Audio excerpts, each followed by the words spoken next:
আমার মার ভিতরে শুধু সে মিষ্টা ছিল। আপনার ভাই মানে আপনার মামা? আমার মামা, আমার মার ছোট। ওহো, ঠিক আছে। তখন যখন আমার মার এই অবস্থা করছে, বাহিরে কিন্তু অনেক লোক, চেনা অচেনা অনেক লোক। আমি যখন আমার ওন্নাটা আমার মার গায়ে দেই, তখন আমার মামা আমার দিকেও আকর্ষণ করে, হাত বাড়ায়। নাম মিম। মিম, বয়স কত মিম? এই 18 চলতেছে। এখন 18 চলছে। আপনি কি একটু শারীরিকভাবে অসুস্থ? জি। আপনার কথা শুনে মনে হচ্ছে, কারণ একটু দুর্বল লাগছে আপনাকে। জন্ম জেলা কোথায়? আমার জন্ম জেলা নারায়ণগঞ্জ। নারায়ণগঞ্জ থেকে আপনি আসছেন আজকের এই স্টোরিটা বলার জন্য? জি। ওকে, আর কিছু বলতে চাচ্ছিলেন? আর আমার বাবার বাড়ি কিন্তু মুন্সিগঞ্জ, কিন্তু আমি জন্ম নিয়েছি নারায়ণগঞ্জে, বড় হয়েছি নারায়ণগঞ্জে, ইভেন আমি এখন নারায়ণগঞ্জেই আছি। আচ্ছা, তো মিম শুরু করেন আপনি যেখান থেকে বলতে চান। খুব অল্প বয়সে যতটুকু শুনছি, এখনো আম্মুর কাছে শুনি যে আমার জন্মের পর থেকেই আমার বাবা তত একটা খুশি না, আমার নিয়ে অনেক ঝামেলা করতো। তো আমার মা কষ্ট সিদ্ধে আমার যখন 7 কি 8 বছর, এর মধ্যে আমার একটা ভাই হয়। তো এই ভাইটা হওয়ার পর, হ্যাঁ, আচ্ছা, আমার আগেও আমার একটা ভাই হয়েছিল, কিন্তু ওটা হয়েছে মৃত। ও, জি। কি করতো আপনার বাবা? আমার বাবা তখন আর কি আমার দাদার হোটেল ছিল, ওই হোটেলে থাকতো। আচ্ছা। আর এভাবে উনি গাড়ি চালাইতো। আচ্ছা আচ্ছা, ওকে। তো আমার বাবা যখন মনে করেন আমার বয়স 7, আর আমার ভাইয়ের বয়স এই ধরেন 2 কি 2.5 এরকম হবে, তখন আমার বাবা আমাদের ফালার কি অন্য জায়গায় বিয়ে করে। আপনার বাবা? জি। আমার বাবা আমার মার অজান্তেই অন্য জায়গায় বিয়ে করে। যখন আমার মা জানতে পারে আর কি, তখন জিজ্ঞেস করে তুমি কি এটা করছো পরে। আর আমার মার বিয়ের পর থেকেই মনে করেন যখন আমি হইলাম, আমার ভাই হওয়া অবধি ঠিক ছিল, যখন আমি হইলাম এরপর থেকে আমার মারে মারধর। আচ্ছা। মারে তো অনেক মারধর করছে। এরপর এরকম করে সংসার চলতেছে। আমার ভাইয়ের যখন 2 থেকে 2.5 বছর বয়স, আমার ধরেন 7 বছর বয়স, তখন আমার মার পারতেছিল না। এর মধ্যে আবার শুনছে যে বিয়ে করছে। তো আমার মা তো থাকার আর কোনো প্রশ্নই আসে না। আমার মা আমারে আর আমার ভাইয়ের নিয়ে কিচ্ছু না বলে নানু বাড়ি চলে আসে। এরপর আব্বু মনে করেন বিচার টিচার ডাকাইছে যে ও চলে যাবে কেন, ওরে বলো যে না যাইতে। তো আমার মা বললো তুমি এরকম করছো, তুমি বিয়ে করছো, শাদী করছো, আমার তো এখন আর কোনো দরকার নাই। তারপর যাই হোক, মা গেছিল, আমাদের নিয়ে গেছিল বাবার বাড়িতে। যাওয়ার পর মারে আবার অনেক মারধর করতো, আর মারধর করতো, যতবার মারধর করতো আমার ভাইটার অনেক আদর করতো, কিন্তু আমার সামনে রেখে মারধর করতো। তো আমার ভাই যখন মনে করেন অনেক ছোট ছিল, তো আমার ভাইও তেমন একটা খানা দানা ঠিক মতো পাইতো না, আর আমার তো দেখতেই পারতো না আমার বাবা।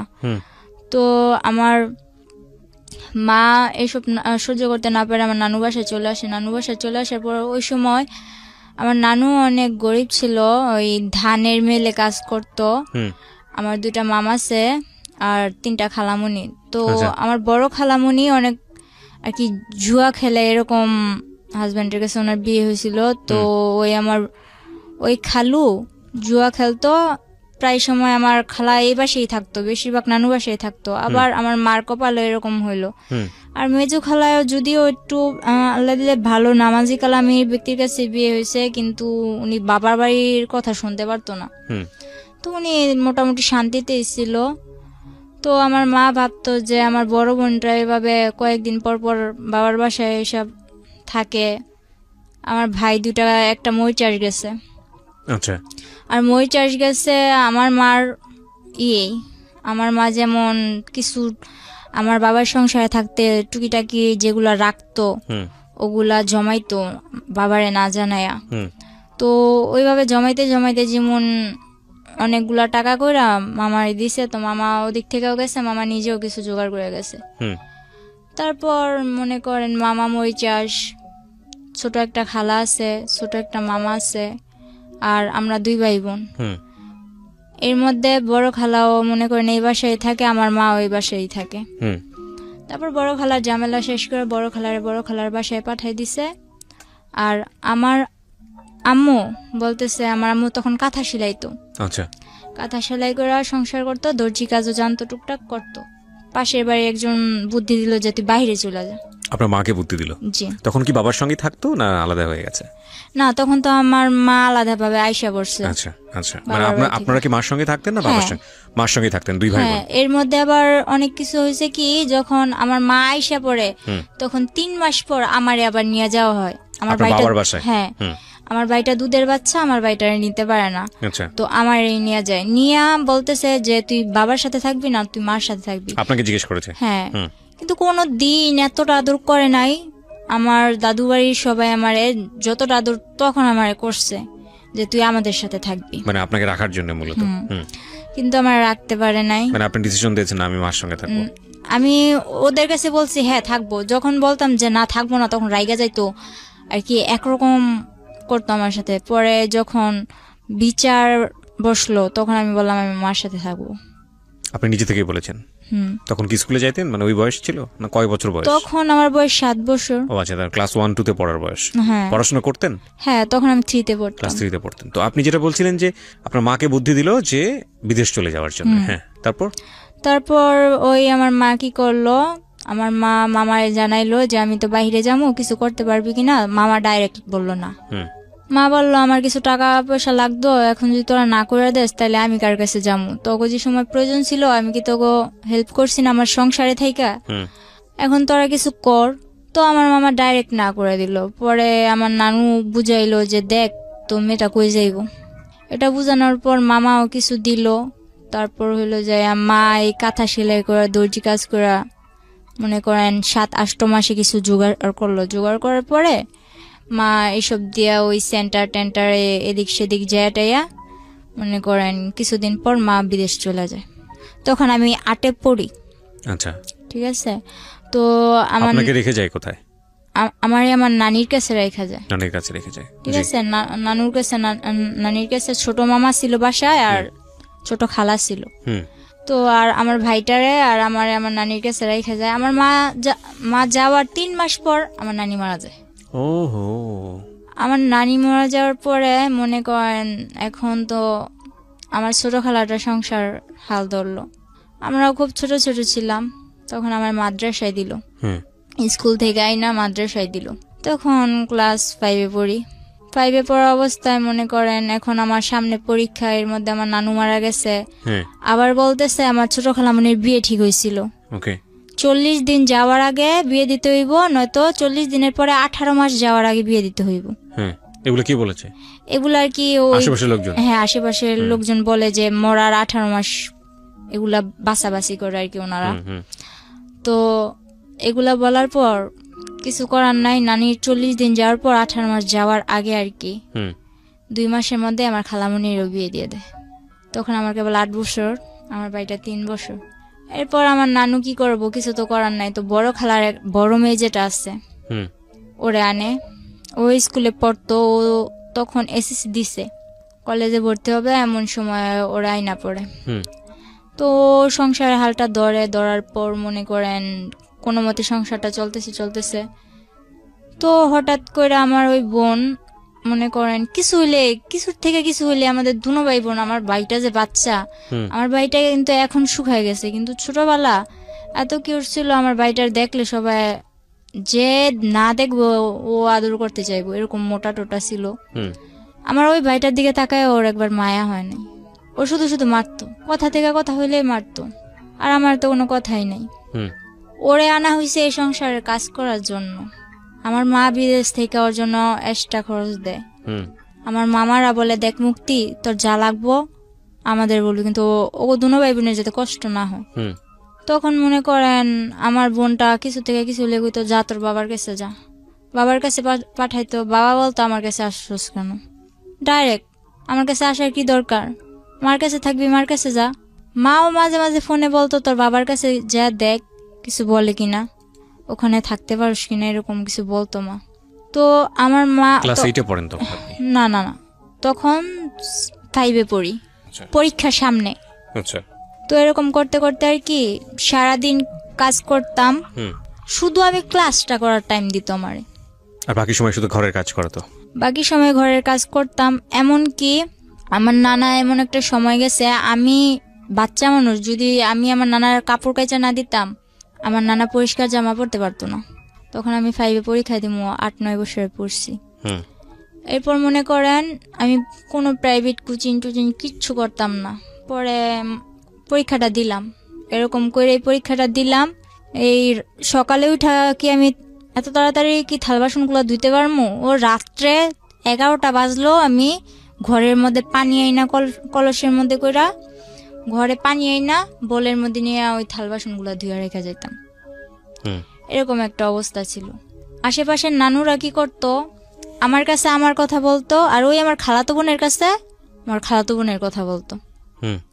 আমারে বুঝাইতো, দেখ মুক্তি তোদের সাথে এরকম করে, মুক্তি ভালো না, এটা ওইটা এরকম ভাবে চলবি, ওইরকম ভাবে চলবি। আর মুক্তি আবার বুঝাইতো যে এই দুটার বাপের বাড়ির কাছে, বাপের কাছে পাঠাস না কেন, রাখছস কেন তোদের কাছে, এরকম করে আর কি হালডি মারতো। তো বাসার মধ্যে আমার প্রায় 14টা, আজ তো মিল্লা 14টা নানি, একজন এক কথা বলতো। তো ওই সময় বাচ্চা মানুষ ছিলাম, তো মনটাও প্রায় নষ্ট হয়ে গেছিল। পরীক্ষাটা দিলাম, ইনশাল্লাহ ওর বোন একটা, আমার খালাতো বোন আরেকটা, মুক্তির ছোটটা আমার সাথে পরীক্ষা দিছে, ওর থেকে ভালো ভালো নম্বর পাইছি। কিন্তু দুর্ভাগ্যবশত আমার শেষ পরীক্ষা যেদিন, ইসলাম ধর্ম পরীক্ষার দিন, আমার অ্যাক্সিডেন্ট হয়। ওকে। যে অটো দিয়ে গেছি ওই পুরো অটোটা অ্যাক্সিডেন্ট হয়, কিন্তু আমার বেশি হয়। আমার ডান হাতের এই আঙুলটা ভাঙা যায়। ভাঙা যাওয়ার কারণে আমি সবটাতে ভালো পাইলেও ওই পরীক্ষাতে আমি কিছুই পাই নাই। তো বাসায় এগুলা নিয়ে অনেক কিছু হয়েছে, যে পরীক্ষায় ফেল গেছে, এটা গেছে, ওইটা গেছে। তো আমার মারে বলতো কি যে আমি আমার মার সাথে কথা বলতে চাই না। কিন্তু আমার মা যখন জিজ্ঞেস করতো যে আমার মেয়ের কাছে দে, ছেলের সাথে তো কথা বলেই, ও তো বাচ্চা মানুষ, ও কি বলবো। কিন্তু আমি তো বুঝি, এজন্য আমার সাথে কথা বলতে দেয় না। এরকম করে অনেকদিন গেল, যাওয়ার পর আমার আলিটেক মাদ্রাসায় দেওয়া হইলো। মাদ্রাসায় থাইকা পড়মু, তো ওখানে থাইকা পড়তাম, কিছুদিন পড়ালেখা করলাম ওখানে থাইকা। তো ওখানে একটা ছেলে দেখতাম কি মাদ্রাসার বিল্ডিং এর কাজ করতো। তো আমার ব্যাপারটা উনি কিছু কিছু হয়তো কারো কাছ থেকে জানছে, যে আমার মা বিদেশ এরকম ওইরকম। আগে আমার অনেক জিজ্ঞেস করতো, আর এখন আমি এরকম দেখতেছেন, তখন কিন্তু আমার 12 বছর বয়স যখন, তখন আমি পুরো একটা, ধরতে গেলে আমার ভুটকি ছাড়া গিয়ে কথা বলতো না, এরকম আমি একটা মেয়ে ছিলাম, একটা হাতির মতো ছিলাম। ধরতে গেলে আমার হাতি বলতো সবাই, এরকম ছিলাম। টমেটো বলতো, অনেক সুন্দর ছিলাম। পরে বলতেছে কারোর কাছ থেকে এগুলো শুনছে, আমার ফ্যামিলির ব্যাপারে শুনছে। শোনার পর আমার একদিন বলতেছে, মাদ্রাসা থেকে বের হওয়ার পর 1 সপ্তাহ পর ছুটি নিয়ে বাসায় আসবো। বলতেছে যে আমি তো তোমার ফ্যামিলির ব্যাপারে সবই জানি। কে বলছে এটা? ওই ছেলেটার সঙ্গে আপনার কথা হতো? কথা হইতো না, কিন্তু পিছু রাখছে। আচ্ছা, কি নাম ছিল ছেলেটার? ফারুক। হ্যাঁ, ওই মিস্ত্রির কাজ করতো? হ্যাঁ। আচ্ছা, রাজমিস্ত্রি। হ্যাঁ। পরে ও আমার ডাকার পর আমি যখন গেলাম, বললো যে আমি তো এরকম এরকম তোমার সম্বন্ধে সবই জানি। তো বললাম তো আপনি জানেন আমার কি। আর আমার একটা স্বভাব ছিল কি, ছোটবেলা যতই আমার মারধর করুক আর যতই যাই করুক, একটা অনেক গুরুত্বপূর্ণ আমার কথা বলতেছে, কিন্তু আমি ঘোড়ার মতো ফালাইতেছি, মানে আমার কোনো কেয়ার নাই না। তো উনি ওনার মতো বইলা গেছে, আমিও আইসা পড়ছি। এরপর আমার মা বিদেশ থেকে ছুটিতে আসে। ছুটিতে আসার ঠিক একদিন আগে আমার মামা 50,000 টাকা পাঠাইছিল। তো আমার নানা আবার কি করছে, ওগুলা ঘরে না রাইখা ওগুলা আমার খালামণি গো বাসায় রাখছে। আচ্ছা। আর আমার খালাতো বোন যেটা আছে, ওটা বড় খালাদের ঘর তুলবো, এজন্য ওগো বাসায় গেছে। তো আমি যেমন পারছি তেমন মনে করেন লবণ টবণ বেশি দিয়া শাক রান্না করছি। তো আমার নানা কান্না করে আর বলে যে মুক্তিরে তো আমি আনলাম, কিন্তু কোনো সায় পাইলাম না। তুই ছোট হইলো, তুই আমার যে লবণ বেশি দিয়ে হইলো ভাত মুখে তুলে দিতেছস, এটাই আমার কাছে অনেক। এগুলা বইলা নানা কান্না টান্না কইরা ওই লবণ ওলা শাক দিয়ে ভাত খেয়ে উঠে গেছে। তো নানাও বাজারে গেছে, বোনও ওনার বাসায় গেছে, বাড়িতে আমি একা। তো একটা ব্লেন্ডার দিয়ে আমি আমার মেজু খালাগো বাসায়, যেটা বর্তমানে সুখে আছে আমার মা খালাদের সবার কাছ থেকে বেশি, আমার ভাইটারে বলি যে এটা নিয়ে খালামণিদের বাসায় দিয়ে। তো আমার ভাইটা ওখানে গেছে। বাড়িটা যাওয়ার পর আমার সাথে এরকম একটা বিশ্রী ঘটনা ঘটে আমি ভাবতে পারি নাই। হালকা শীত হালকা গরম, তো আমি লেপ নিয়ে শুয়ে আছি। এর মধ্যে দুইটা লোক বোরকা পরা, মনে করেন বজ্রতা পরা, চশমা পরা, আর কি চেনার কোনো ক্ষমতা নাই, বলতেছে যে আইসেই চুলে ধরছে। চুলে ধরা মাত্র যখন আমি চিৎকার দিমু তখন মনে করেন টিভির সাউন্ড পুরো 100। আর আমার এক নানা, পাশের ঘরের নানা, উনি ফুল সাউন্ড দিয়া বক্স বাজাইতেছে। আর আমাদের বাড়ির সবাই মনে করেন দাওয়াত খাইতে গেছে। তো এমন সময় আসছে ওই 50,000 টাকা করার জন্য। এখন আমার জিজ্ঞেস করতেছে চাবি কই। তো আমি বাচ্চা মানুষ, আমি কি করবো, আমার শুধু এতটুকুই কথা যে আপনারা কে, মুখ দেখান আপনারা কে। তখন আমি হাত দিয়া অনেক কালাবালি করলাম যে আমি মুখটা দেখবো, কিন্তু ওনারা কি করলো, বললো যে হাতটা বেশি নাচে, তুই তো এমনি নাচুনি। তো পাশের একজন বলতেছে গলা ডাবায়া গদা গো, বুঝে নিব তো। এরকম বলার পরে আমি বলতেছি তোমরা কে, নিশ্চয় আমার চেনা কেউ, তোমার মুখ আমি দেখবো। বললো তোর হাত দুইটা বেশি নাচতেছে, হাত দুইটা বাইদা নিল। পরে পা দিয়া যখন আমি লাথি মারলাম, আমার মনে করেন থাপড়াইতে পুরো লাল বানাই লাইছে। পরে আমার টাইনা নিচে নামায়া পিছন দিকে এভাবে হাত দিয়া খাটের পায়ের সাথে আমার বাঁধছে। এখন পা দিয়া লাইতেছে দেখে বলে যে পাটা বেশি নড়ে, পাটাও বাঁচছে। শেষে বেশি রকম চিল্লাইতেছে দেখা বাড়িতে তো কেউ নাই, সুযোগ আরো ভালো পাইছে, আমার মুখটাও বাঁচছে। বাঁধার পর মনে করেন কিছুদিন আগে নানা নতুন ফ্রিজ কিনছে, ফ্রিজটার মধ্যে একটা দাম করে লাথি মেরে বললো কি যে সুখ বেশি হয়ে গেছে, ফ্রিজও আনছে ঘরে। এটা বইলা ড্রয়ারটা ভাঙছে, কিছু পায় নাই। না পাওয়ার ফলে আমার 2-3টা লাথি মাইরা আমার পায়ে নুপুর ছিল, ওই নুপুরগুলা নেয় নাই, কিন্তু কানে যে দুলগুলা ছিল ওগুলা নিয়ে গেছে। কিছুদিন আগে আমার মা পাঠাইছে। তো এরকম করে নিয়ে যাওয়ার পর আমার মা আসার একদিন আগের ঘটনা এটা। পরে মনে করেন ওনারা চলে যাওয়ার পর অনেক কান্দা, ওনারাও দরজা দিয়ে বের হয়েছে, পিছনের দরজা দিয়ে বের হয়েছে, সামনের দরজা দিয়ে আমার এক আত্মীয় আমার দেখা চিৎকার দিয়ে আমার খুলছে। তো পুরা গ্রাম একটা হস্তনস্ত বিষয় হয়ে গেছে। পরে আমার মা আসলো, মা আসার পর মা একদিন পর আসলো, আমি অসুস্থ, আমার মারতে মারতে প্রায় অসুস্থ বানায় ফেলছে একেবারে। মা আসার পর এখন প্রশ্ন দাঁড়াইছে একটা, আমার কানের দুলগুলা নিল কিন্তু নুপুরগুলা নিল না কেন। এটা সবই আমার একটা নাটক। আচ্ছা, মা বলতেছে আপনার এটা সম্পূর্ণ নাটক? না, মা না। তাহলে মার কাছে বাড়ির সবাই বলতেছে, ওই আমার খালাতো বোন বলতেছে যে ওর এটা সম্পূর্ণ নাটক, আমি আমার বাসায় গেছি এই কারণে ওই নাটকটা করছে। ওর বাসায় গেছে ওদের ঘর তুলবে এজন্য, আমি কেন নাটক করতে যাব। এরপর মনে করতেছেন, তাহলে আমি বললাম যে আচ্ছা আমি যদি নাটকই করি, আমি আমার মুখ বাঁধতে পারবো, আমার পা বাঁধতে পারবো, কিন্তু আমার হাতটা বাঁধবো কি করে আমি? হাতটা যে পিছনে নিয়ে এইভাবে বাঁধছে ওটা তো আমার দ্বারা সম্ভব না। পরে বলতেছে তোর ভাইয়েরই দিয়া করাইছস। তো আমার ভাই তো না না না, আমি এই কাজ করি নাই, আমি কেন করবো, আমি তো খালামুনিকে বাসায় ছিলাম। এখন আমার মা আসছে, আমার মার সামনে তো আমার মারতেও পারে না, কিছু করতেও পারে না, খালি চোখ রাঙায়। তো মা কিছু অনেকটা না বুঝতে পারলো, কিছুটা অন্তত বুঝতে পারছে। মা বললো যে মুক্তি কি হয়েছে, তুই এরকম করতেছিস কেন? কয় না কিছু হয় নাই। পরে বললো যে খালামুনি আমার জন্য আনছো কি, তোমার তো আমি চেন আনতে বলছি।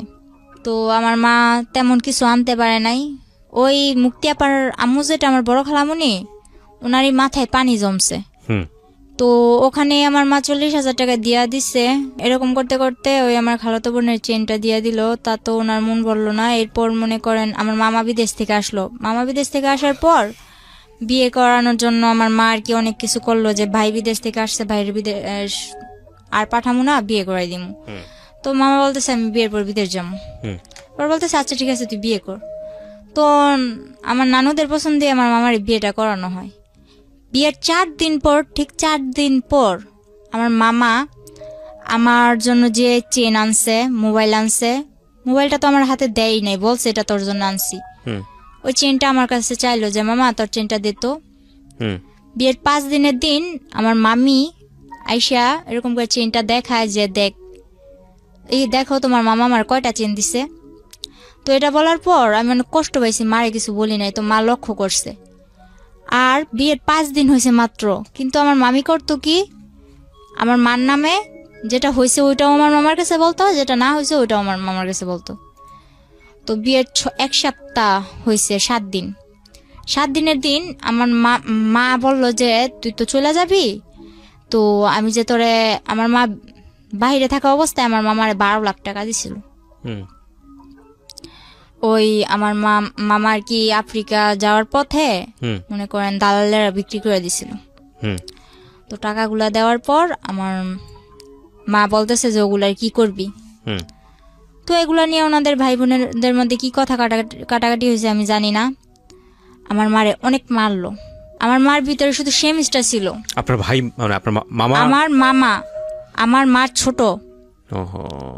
ঠিক আছে, তখন যখন আমার মার এই অবস্থা করছে, বাহিরে কিন্তু অনেক লোক, হুম হুম হুম চেনা অচেনা অনেক লোক। আমি যখন আমার উন্নাটা আমার মার গায়ে দেই, তখন আমার মামা আমার দিকেও আকর্ষণ করে, হাত বাড়ায়। তখন আমার মা বলে যে দেখ তুই আমার যা যা করছস, আমার মেয়েটারে কিছু করিস না। এটা বলার পর আমার মামা একটা ইস্যু ধরলো কি, যে তোর মেয়ে তো ছেলেদের সাথে লাইন করে। তখন আমি বুঝতাম না কোনটা লাইন করা বলে আর কোনটা ফাইন করা বলে, এত কিছু বুঝতাম না। ছেলেদের বিষয়টা তখন আমার মাথায় ছিলই না। ওই কার থেকে শুনছে যে ওদিকের ফারুকের সাথে আমি কথা বলি, এতটুকুই। এরকম করে বলার পর আমার মা রাগের মাথায় হয়তো তোর যখন কেউ স্যাপ ফালাইব না তো তুই দেখাই দি। আপনাকে বললো? এই কথাটা আমার মা বলছিল, কিন্তু এখন আমার মা বলতেছে যে আমি এরকম কিছু বলিনি। যাই হোক, আপনাকে এটা বলার পর আপনি কি করলেন? পরে আমার মনে একটাই জিদ কাজ করতেছিল যে আমার মা আমার এটা বলছে, আমার মামা আমার মারলো, কেন মারলো, এই জেদটাই কাজ করতেছিল। তো একদিন ওই ফারুক কার থেকে জানি নাম্বার নিয়ে আমার মার মোবাইলে ফোন দিল। ফোন দেওয়ার পরে ফোনটা আমি রিসিভ করলাম। বলে কি করতেছো? আমি চকলেট খাইতেছি। আমার কথা উড়া উড়া, চকলেট খাইতেছি। পরে বলতেছে যে তুমি তো মাদ্রাসায় আসো না, কি ব্যাপার? পরে আমি বলতেছি যে আসি না আসি ওটা আমার ব্যাপার। পরে যখন আমার মা চিল্লাচিল্লি করতেছে, মা কান্নাকাটি করতেছে, এটা দেখে বলতেছে কয় আসো চলো আমরা একদিন ঘুরতে যাই। তো আমি কই আমি তোর লগে কই ঘুরতে যাম? তুই কি আমার বিয়ে করবি? তুই কি আমার বিয়ে করবি যে তোর সাথে আমি ঘুরতে যাবো? উনি কি তুই তো করে করতেন নাকি ঘটনার পরে তুই করলেন? তুই করেই বলতেন? না, ওরা আমি তুই করে বলতাম। আচ্ছা, তারপর? পরে বলতেছে হ্যাঁ তোমায় আমি বিয়ে করবো। তো আমি বললাম আচ্ছা ঠিক আছে রাখ, এতটুকুই। তো ও এই কথাটারে মনের ভিতর গাইথা নিছে যে তুই কি আমার বিয়ে করবি। কিন্তু আমি কিন্তু এত কিছু মনে করিনি। এরপরের দিন 14ই ফেব্রুয়ারি, ঠিক আছে, ওই দিন 14ই ফেব্রুয়ারি ছিল। মাদ্রাসায় তেমন কোনো অনুষ্ঠান ছিল না, কিন্তু আর কি বান্ধবীরা একরকম জামা পরা, তারপর হইলো যে সব একরকম ড্রেস ফেরা, কিছু একটা আর কি খাবার দাবারের আয়োজন করব এরকম। তো 14ই ফেব্রুয়ারির দিন আমি বাসা থেকে বের হই। মনে করেন মোটামুটি আমার হাতে আংটি ছিল, ব্রেসলেট ছিল, পায়ের নুপুর, পায়ের আংটি, গলায় চেন, দুল এসব ছিল স্বর্ণের। তো এগুলা পয়রা টয়রা বের হয়েছি। তো আমার মার, আমি একটা মেয়ে, আমার মার তো অনেক আউস আছেই না। তো আমি অনুষ্ঠানে যাইতেছি, আমার মা নিজের হাতে আমার সাজাই দিছে। তো যাওয়ার সময় আমি আমার মার কাছে টাকা চাই। আমার মা বলে যে টাকা নাই। আমি আমার মার আবার মামা মারার পর দাঁত ব্যথা হয়ে গেছিল, বলতেছে 500 টাকা আছে, এই টাকাটা নিয়ে আমি যাম, ডাক্তার কাছে যাম। তো আমি বললাম আমি এটা নিয়ে যাম। মা বললো না। তো আমি বলতেছি আমি এটা নিয়েই যাম। মা বলতেছে না, এটা বললো মা মাঠে গেছে। তো মাঠে যাওয়ার পর আমি ওই টাকাটা নিয়ে মাদ্রাসায় যাই। মাদ্রাসায় যাওয়ার পর ওখানে তেমন কিছু হয় নাই। মাদ্রাসায় যাওয়ার পথে ওই ফারুক বলতেছে কি হলো তোমার গাল টাল এরকম লাল কেন? পরে বলতেছে গাল টাল লাল কেন? এর আগের দিন আবার মার সাথে ঝগড়া লেগে আমার খালামুনি আমার 2-3টা থাপ্পড় দিছিল। কোন ক্লাসে পড়তেন তখন আপনি যখন এগুলো? তখন আমি 6-এ। এত অল্প বয়সে? আচ্ছা, 6-এ। পরে মনে করেন 7-এ প্রায় উঠমু। তখন ও কি করলো, ফেব্রুয়ারি দিকে ও বললো যে চলো কই তোমার ডাক্তার কাছে নিয়ে যাম। তো আমি বললাম ডাক্তার কাছে যাবো। তখন ওই সময় আবার আমার মা মনে করেন, তখন আমার মা দেশে ছিল কিন্তু বাইরে যাওয়ার উদ্দেশ্যে। তো আমার মা বলতেছে যে আমি তো চলে যাবো, তুই তাড়াতাড়ি চলে আসিস। তো বলতেছে যে চলো।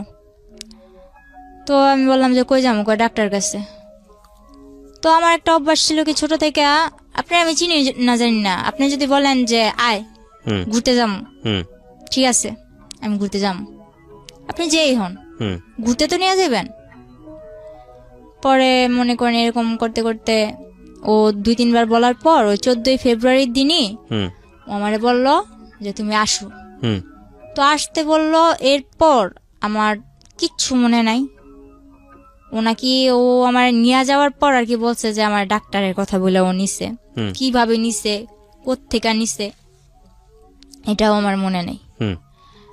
ও আমার নিছে যখন আমি গাড়িতে, তখন আমি ওরে বলতেছি যে কিরে তুই আমার কই আনছস, আমি এখানে কেন? তো গাড়ির মধ্যে আমি অনেক বড় একটা চিল্লাচিল্লি আর কি মানুষ জড়ো করে নিছি। তখন আমি কক্সবাজারের ওদিকে আমার নিয়ে চলে গেছে, কক্সবাজার অব্দি, কিন্তু আমার হুঁশ নেই। ডাক্তারের কথা বলে আপনাকে কক্সবাজারে নিয়ে যাচ্ছে। কিন্তু আমি যে গাড়িতে উঠছি এটাই তো আমার মনে নেই। কিছু একটা খাইয়েছে আপনাকে? কি করছে তাও আমি জানি না। আচ্ছা। পরে মনে করেন আমার যখন আমার সজ্ঞান আসে যে আমি ওর সাথে এত দূর কেন বা রাত্র হয়ে যাইতেছে, আমার মা তো টেনশন করবো। তখন কিন্তু আমার হাতে একটা ফোন ছিল, কেউ জানতো না, আমার মাও জানতো না।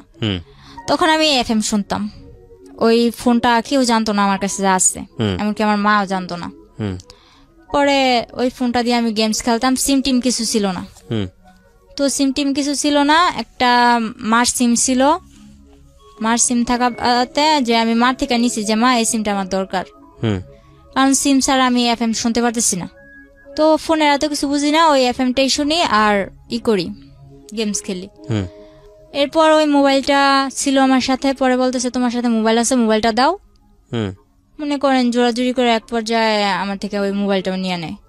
পরে আমি যখন চিল্লাচিল্লি করে মানুষ জড়ো করি, তখন ওর বাসায় ফোন দিয়া কিভাবে কি ম্যানেজ করলো জানি না, ওর বাসার লোক বলল যে আমি ওর খালামনির মেয়ে, রাগ কইরা চলে আসছি ঢাকা, আমার নানু বাড়ি, রাগ কইরা চলে আসছি। এখন উনি আমার মা বলতেছে, ওর খালামনি বলতেছে যে ওর খালামনি আমার মা, ওর মা এখন বলতেছে যে আমার যাইতে দিতে। আমি একটু পাগলা টাইপের, আমার কিছু মনে থাকে না, তো আমার জিজ্ঞেস করতেছে তোমার বাড়ি কই। তখন আমি এটাও বলতে পারতেছি না যে আমার বাড়ি কই। মানে এটা কোথায় নিয়ে গেছে আপনাকে? এটা তখন কক্সবাজার। কক্সবাজার কার বাসায়?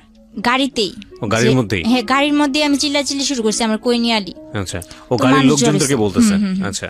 পরে এক পর্যায়ে ওর গাড়ির লোকগুলা ছেড়ে দেয়। ছেড়ে দেওয়ার পর চকরিয়া ওর খালাতো ভাই রুবেল ওর বাসায় নিয়ে মনে করেন আমার 2 ঘন্টাও রাখতে পারে না। আমার পাগলামানি দেখে কি আমি বাসায় যাবো, আমি বাসায় ফোন করবো। তখন তো আপনি জানতেন না যে আপনি কই যাচ্ছেন, কোথায় যাচ্ছেন? হ্যাঁ, তখন ওটা কোন জায়গায় এটাও জানতাম না, কিন্তু ওরা কি বলতেছে আমি কিছু বুঝতেছি না। আমি খালি হা করে তাকায় থাকতাম। তো এক পর্যায়ে ওর মামাতো ভাই আর মামাতো ভাইয়ের বউ আমার বুঝাইলো, দেখো সামনে ওই পুলিশ ক্যাম্প দেখছো, যদি এখন তুমি এমন করো তাইলে মনে করো বলবে যে তুমি কোত্থেকে আইসো না আইসো, তোমার এদিক থেকে ধরে নিয়ে যাইয়া ওদিকে অনেক মারপিট করবো। ও আমার কি করলো, এইসব বুঝায় টুজায়া বললো যে চলো আমরা বিয়ে করবো। তো আমি বললাম বিয়ে কয় কারে, আমি এসব বুঝি না, আমি বাসায় যাবো। আচ্ছা ঠিক আছে, তাহলে তুমি এক জায়গায় চলো, ওই জায়গা থেকে কাজ শেষ হইলে তুমি তোমার বাসায় যাইবা, আমি নিজে নিয়ে দিয়ে আসবো। তো এদিক দিয়ে আমার বাড়ির সবাই হয়রান, আমার মা ও বিদেশ যাওয়া বাদ, আমার মেয়ে কই। এদিক দিয়া মনে করেন আমার নানার ছোট ভাইয়ের ছেলে যারা আছে ওরা অনেক প্রভাবশালী, এলাকার মেম্বার চেয়ারম্যান, ওরাও মনে করেন কেস টেস কইরা মনে করেন একরকম অনেক কিছুই করছে আমার জন্য। পরে ওরে বলতেছে আমি বাসায় যাবো, এর মধ্যে আমার কিছুতেই বাসায় যেতে দিব না। পরে নিল কাজী অফিসে, তো আমি বুঝতে পারি নাই যে এটা কাজী অফিস। কয়েকটা লোক আসলো, ওর মা, ওর বাবা, ওর মামা, ওর আরো 2-1 আত্মীয় ওখানে সবাই উপস্থিত ছিল। তো আমার যে সময় বিয়ে হয় তখন কিন্তু আমি হাফ প্যান্ট পরি, এরকম অবস্থা। তো বিয়ে করে আপনাকে, জোর করে আপনাকে বিয়ে করে। আমি ওর খালাতো বোনের সাথে খেলি, ওখান থেকে ডাক দিয়ে আমারে মনে করেন ও আমারে বিয়ে করে, কিন্তু আমি বুঝতে পারি না ওরা কি বলতেছে, এটা তো আমি বুঝি না। তো সবাই মিলাদ পড়তেছে, আমিও মনে করেন মোনাজাত ধরে মিলাদ পড়তেছি। আমার মোনাজাত ধরতে গেল, আমি মোনাজাত ধরলাম, আলহামদুলিল্লাহ বলতে বললো, আমি আলহামদুলিল্লাহ বললাম, কবুল টবুল কিছু না, শুধু আলহামদুলিল্লাহ। এরপর সবাই মিষ্টি খাইতেছে, আমিও চাই মিষ্টি নিলাম, খাইলাম, কিন্তু এটা যে আমার বিয়ের মিষ্টি আমি জানি না। তো এর পরের দিন যখন মনে করেন ওরে আর আমার এক রুমে থাকতে দেয়, ওর খালাতো ভাইয়ের বউ, ওর মাও আমারে বুঝায়, তখন আমি বললাম মানে কি, আমি তো থাকবো না। এরপর আমার অনেক কান্নাকাটির পর আমি আমার বাসায় যাবো, আর কিছু জানি না, ব্যাস এতটুকুই। পুরা একটা বিশৃঙ্খলা করে লাইছি, ওকে পুরো পাগল বানাই লাইছি। পরে বলল যে ও তো তোমার বিয়ে করা স্বামী, এখন যদি তুমি এরকম করো তাহলে তো তোমার পুলিশে দেওয়া হইব, তুমি স্বেচ্ছায় বিয়ে করছো, এখন তুমি এরকম করতেছো। তো আমি বললাম আচ্ছা, আমি যতটুকু জানি বিয়ে করতে আমার বাবার নাম লাগবো, মার নাম লাগবো, এগুলা কোথায় পারলি? আমার তো বিয়ে করছোস, কিন্তু এগুলো কোথায় পাইলি? পরে দেখলাম কি একটা ভুয়া, তখন আমার বয়স কেবল 12, অথচ আমার বয়স দিছে 22-এর উপরে। একটা জন্ম নিবন্ধনের কার্ড বানাইছে, গ্রামের নাম ও যেমন আমার গ্রামের নাম কুলকেতচর, কিন্তু ওখানে কুলকেতচর, আলিটেক এরকম করে আর কি অনেক ভুল। একটা জন্ম নিবন্ধনের কাগজ বানায়া কাবিন টাবিন কইরা 3 লাখ টাকা কাবিনে আমার বিয়ে করছে। 5 লাখ টাকা কাবিন, 3 লাখ টাকা উসুল, 2 লাখ টাকা বকে, এরকম ভাবে আমার বিয়ে করছে। বিয়ে করার পর আমি বললাম এসব তো আমি মানি না। পরে আমার মনে করেন অনেক বুঝায় টুজায়া বললো যে কি করবা। তারপর বললো আচ্ছা তুমি ওর সাথে থাকো, থাকার পর কয়েকদিন পর তোমরা আবার তোমাকে বাসায় চলে যাবা। আচ্ছা ঠিক আছে, ওর সাথে থাকলাম। মনে করেন ওর সাথে থাকার পর আমার প্রথম রাতেই মনে করেন আমি 1 সপ্তাহ হসপিটাল, আমার অবস্থা খারাপ। প্রথম যেদিন ওর সাথে এক ঘরে ছিলাম তখনই মনে করেন আমি 1 সপ্তাহ হসপিটাল। তখন ওর মা বাবা কি করলো, বললো যে আচ্ছা ওই বাসায় থাকা লাগবো না, তোরা তোর বোনের বাসায় ওরে নিয়ে চলে যা। তো আমার ননাসের বাসাটা পাহাড় অঞ্চলে ছিল, ওখানে ছিলাম। থাকার পর ওখানেও কয়েকদিন থাকার পর আমার শ্বশুর বললো ঠিক আছে এবার আমি গ্রামের কিছু মানুষ জানাইয়া বউরে ঘরে তুলে নিয়ে আসি। তো এগুলা করার পর গ্রামের কেউ মানে না, যে ও না জানায় বিয়ে করছে, ও বউ ঘরে তুলতে পারবো না, এটা ওইটা। তো আমার শ্বশুর কেউ না জানাই আমার ঘরে তোলে, কেউ জানে না। পরে এক পর্যায়ে যখন আমার ঘরে তোলার পরে আর এখন আমার শাশুড়িও মানতে পারে না, আমার ননদ যেটা, আমার 7টা ননাস, 5টা ননাস, 2টা ননদ, একটা ভাসুর। তো এরপর মনে করেন ওরা আমার মানে না। যখন ওরা কেউ না মানে তখন আমার শ্বশুর আর ও আমার অনেক সাপোর্ট করে। তো আমার বিয়ের 19 দিনের দিন ও আমার ফোন করতে দিছে আমার বাসায়। যখন আমি ফোন করছি তখন তো আমি দুনিয়া পেয়ে লাইছি, এই বুঝি আমার নিয়ে যাইব। তো আমি ফোন করার পর যে ঠিকানা দেই, ওই ঠিকানা দেওয়ার পরে মনে করেন ওরা আমার ওই জায়গা থেকে আবার অন্য জায়গায় সরায় নেয়। ওরা অন্য জায়গায় ঠিকানা দিলে আবার ওই জায়গা থেকে আবার আরেক জায়গায় সরায় নেয়, এই অবস্থা। তো আমার বাড়ির লোক ওই চট্টগ্রাম পুরা ভাইজা খাইছে আমার জন্য, কিন্তু কিছু আমার খুঁজে পায় নাই। পরে এক পর্যায়ে আমার বাড়ির লোক বলতেছে তুই তো মিথ্যা কথা বলস, তুই তো মিথ্যা বলছস, তুই চট্টগ্রাম নাই, তুই অন্য জায়গায় আসছস। পরে আমার বাড়ির লোকেরও আর বুঝাইতে পারলাম না, সবাই এক পর্যায়ে। আর আমার গ্রাম এমনকি আমার মাও জানে যে আমি প্রেম কইরা লাইন কইরা চলে গেছি। ওই যে ঝগড়া হয়েছে, মামা এই কথা বলছে, ওই মামার কথা ধরে আমি প্রেম করছি, প্রেম করে চলে গেছি। সবাই যখন জানে আমি প্রেম করে চলে গেছি, সবাই আমার কথা এই কথাটা বলে, তো মাইনা নিলাম আচ্ছা যাও, আমি প্রেম করে বিয়ে করছি, এখন কি করবো বলো। পরে এর মধ্যে জানি যে বুঝতে পারলাম আর কি আমার শরীরটা বেশি একটা ভালো না, কিছু খেয়ে পেটে রাখতে পারি না, আর মাথাও ঠিক মতো উঠাইতে পারি না। তো পরে শুনলাম যে আমি প্রেগনেন্ট। তখন তো মনে করেন আমার উপর আসমান জমিন কিভাবে ভাঙ্গা পড়ে, এরকম একটা অবস্থা। এরপরে ওরে বললাম, ওরে বলার পর ওর মা আর ওদের বাসায় নিয়া চালের বস্তার উপরে ফেলায় আমার মায়ের এই বাচ্চা নষ্টই করতে হইব, নষ্ট করতে হইব মানে নষ্ট করতে হইব। আমার এক বান্ধবী বলল, ওর সাথে আমি ফোনে যোগাযোগ করলাম। কত বয়স ছিল তখন বাচ্চাটার? তখন আমার বয়স ছিল, বাচ্চাটার বয়স 2 মাস। তারপর পরে মনে করেন আমার বান্ধবী বলল যে বাচ্চাটা নষ্ট করিস না, সবকিছুর দায় দিতে পারবি আল্লাহর কাছে। ফারুক তখন কি করতো? তখন ও হোটেল চালাইতো। ইন দ্য মিন টাইম কি আপনার বাড়ির সঙ্গে যোগাযোগ হয়েছে, কথাবার্তা হয়েছে? হ্যাঁ হয়েছে। মেনে নিয়েছে বাড়ি থেকে? আমার বাড়ি থেকে তো কেউ মাইনা নেয় না, আমার বাড়িতে শুধু ক্লাসে পড়তেন তখন আপনি? তখন আমি ক্লাস 7-এ পড়েন। ওকে, ফারুকের সাথে আপনার বয়সের পার্থক্য কত ছিল? ওর আমার যখন 12 থেকে 13, ওর তখন 20। বাচ্চা নষ্ট করার প্রসঙ্গে আসছিল। তারপর অনেক মারধর করলো। তখন আমার বান্ধবীর কথা শুনে আমি বাচ্চাটা নষ্ট করলাম না। তো বাচ্চাটা নষ্ট করলাম না ঠিকই, কিন্তু বাচ্চাটা নিলে যে আমার কি হইব ওইটা তো মাথায় আসে নাই। শুধু ওই যে বলছে যে এটা আল্লাহর কাছে দায় দিতে পারবি না, এটা বলার পর আমি নষ্ট করলাম না। আমার মারে ফোন দিয়ে বললাম, মা আমার এসে নিয়ে যাও। তখন যখন আমি বাচ্চা নষ্ট করতে না চাইলাম তখন বলতেছে ওরা, আচ্ছা ঠিক আছে আপনাদের মেয়ে আপনারা এসে নিয়ে যান। এটা বলার পর আমার মা আর আমার আপন মামা যারা, তারা এখন কি করছে, এই যে বললো যে আমি প্রেম করে ভাইগা এসে পড়ছি, এজন্য আমার মারে ঘর থেকে মাইরা তারাই দিছে, আবার মারছে। হুম। আমি চলে যাওয়ার পর আবার মারছে, মাইরা আমার মারে ঘর থেকে বের করে দিছে। ওহো। তো বাড়ির পাশে আমার এক চাচাতো নানা ছিল, হুম। আমার নানার ফুফাতো ভাই আর কি। তো ওই নানা আমার মারে জায়গা দেয়, জায়গা দেওয়ার পর ওনাদের ঘরে আমার মা থাইকা, এর মধ্যে আমার মা কি করলো, 4 লাখ টাকা দিয়ে একটা জায়গা কিনলো। আচ্ছা আচ্ছা। তো জায়গাটা কিনছে ওই আমারই মামা লাগে মেম্বর, ওনার থেকেই জায়গাটা কিনছে। কেনার পর আমার মা ওদিকে ঘর দুয়ার তোলার ব্যবস্থা করতেছে। এর মধ্যে আমার আব্বু আবার আস্তে আস্তে আসার চেষ্টা করতেছে, আস্তে আস্তে আসার চেষ্টা করতেছে। পর মনে করেন আমার আব্বু প্রায় বলতেছে যে মেয়ে চলে গেছে আমি আসি এটা ওইটা।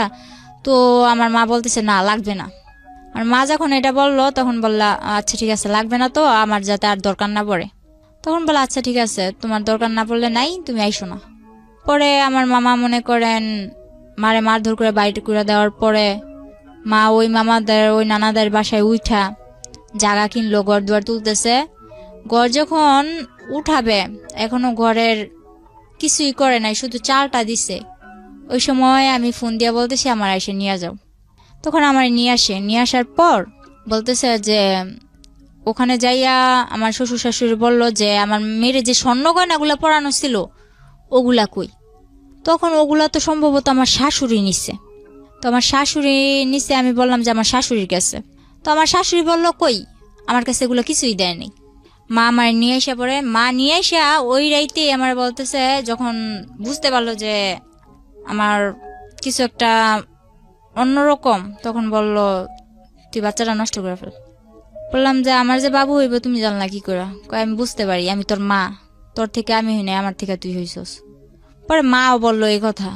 মা এই কথা বলার পর আমি ফারুকরে কল দিলাম। কল দিয়া এক রাইতে বললাম এখন এসে আমার নিয়ে যান, আমি ভাড়া বাসায় থাকবো, কিন্তু আমি বাচ্চাটা নষ্ট করব না। বিয়ে তো মানুষের বারবার হয় না। তো আমার বিয়ে যখন হয়েই গেছে আর সবাই জানে যে আমি প্রেম করে বিয়ে করছি, ভাইগা যায় বিয়ে করছি, তো সবাই যেটা জানে জানুক, কিন্তু আমি বাচ্চাটা নষ্ট করবো না। আপনি আমার বিয়ে করছেন, এটা আপনার বাচ্চা, আপনি এসে আমার নিয়ে যান। ডিটারমিন ছিলেন একদম। তো তখন আমার বয়স অল্প ছিল। আমার মা কি করলো, যেদিন ফারুক আসলো এর পরের দিনই কিন্তু ফারুক চট্টগ্রাম থেকে রওনা দিছে। আসার পর আমার নিতে আসছে ওর এক বন্ধুরে নিয়ে। নিতে আসার পর মা কি করলো, কিছু আয়োজন করে ওরেও খাওয়াইলো, বললো যে তুমি চলে যাও, আমার মেয়ে তো দিব না। তখন আমি বললাম যে আমি চলে যাম। তখন মা কি করলো, বাচ্চাটা নষ্ট করার জন্য আমারে পিল খাওয়াইলো। আমার গরম পানি করে খাওয়াইতে চাইছে অনেক জোরাজুরি করে, তো আমি গরম পানি করে খাই নাই। তারপর যখন এক পর্যায়ে আমার সাথে ধস্তাধস্তি করতেছে, পরে বললাম আচ্ছা খাবো, কিন্তু আমার ঠান্ডা পানি দিয়ে খাও। কিন্তু তখন আমি জানতাম না গরম পানি দেখালে কি হয়, ঠান্ডা পানি দেখালে কি হয়। কিন্তু আমি গরম পানি খামো না, তো আমার ঠান্ডা পানি দিয়ে খাও। ঠান্ডা পানি দিয়ে খাওয়াইলো, কিছু হইল না। তো ওই রাতটা থেকে পরের রাত্রে আমরা আবার বাসে উঠলাম, শ্বশুর বাড়িতে যাই হোক শ্বশুর বাড়িতেই থাকবো। তো গেলাম, যাওয়ার পর ওখানে মনে করেন 3-4 মাস ভালোই কাটলো। কিন্তু আমার শ্বশুর বাড়িতে আমি ছোট অক্ষে সংসারের হাল ধরেন সবটাই ধরছি। সারাক্ষণ গরুর গোয়ালে পড়ে আছি, 4-5টা গরু পালতেছি, মুরগি তো মনে করেন খোয়ার ভর্তি মুরগি, হাঁস, গরু, ছাগল সবকিছু করতেছি। তো এর মধ্যে করলো কি, আমি বললাম যে আমি পড়বো, আমি পড়ালেখা করতে চাই। এ কথাটা আজও পর্যন্ত কেউ জানে না, এই যে আজকে আমি বললাম। আমার মা হয়তো শুনতেছে, আমার মাও জানে না। ও আমার এই স্কুলেও ভর্তি করাইছে, ঠিক আছে, ওর বোনের সাথে আমার স্কুলেও ভর্তি করাইছে। তো স্কুলে ভর্তি করানোর পর ওখানে আমি ঠিকমতো ক্লাস করতে যাইতে পারতাম না, যেহেতু আমার বাড়িতে সংসারে কাজ করা লাগতো। আমি রান্না বান্না করতাম, রান্না বান্না করে গরুর কাজ করতাম, সংসারের যাবতীয় যা কাজ করে যদি সময় পাইতাম তাইলে আমি ক্লাস করতে যাইতে পারতাম। তো ওই সুখটা আমার কপালে বেশি দিন সয় নাই। মনে করেন কিছুদিন পর এই কাজ নিয়ে একটা ঝগড়া হইলো আমার ননদের মধ্যে। আর আমার ননদ অনেক ছেলেদের সাথে মনে করেন ফোনে কথা বলতো, আবার ফেসবুক এসব চালাইতো। তো ছেলেদের সাথে ওর অনেক ঘনিষ্ঠতা ছিল। পরে ও দোষ করতো, কিন্তু দোষগুলো আমার উপরে চাপাই দিত। আমার হাতে মোবাইল দিছিল তখন, ফারুক আমার হাতে একটা মোবাইল দিছে, ও বাইরে থাকলে আমার ফোন টোন দিত। তো কিন্তু আমি মোবাইলের কিছু বুঝতাম না। তো আমি বললাম কি যে তুমি যে আমার দোষটা পাও, তুমি পাইছো কি? যখন আমি একটু কড়াভাবে আমার ননদের আমি ধরলাম, তখন আমার ননদ আমার মারলো। ননদ আর শাশুড়ি মিলে দুইজনই মারলো। এদিক দিয়ে আমি কিছু খাইতে লইতে পারি না, শুকায় কাট হয়ে যাইতেছি। আমার তখন 5-6 মাস হয়ে গেছে, বাবু হবে কাছে আইছে ডেট। এর মধ্যে ওরা আমার মারধর করে আর কি, সহ্য করতে পারছিলাম না। পরে এর মধ্যে আমার ফুফাতো বোন যেটা আছে, এটা আমার জামাইয়ের সাথে মনে করেন যোগাযোগ করা শুরু করলো।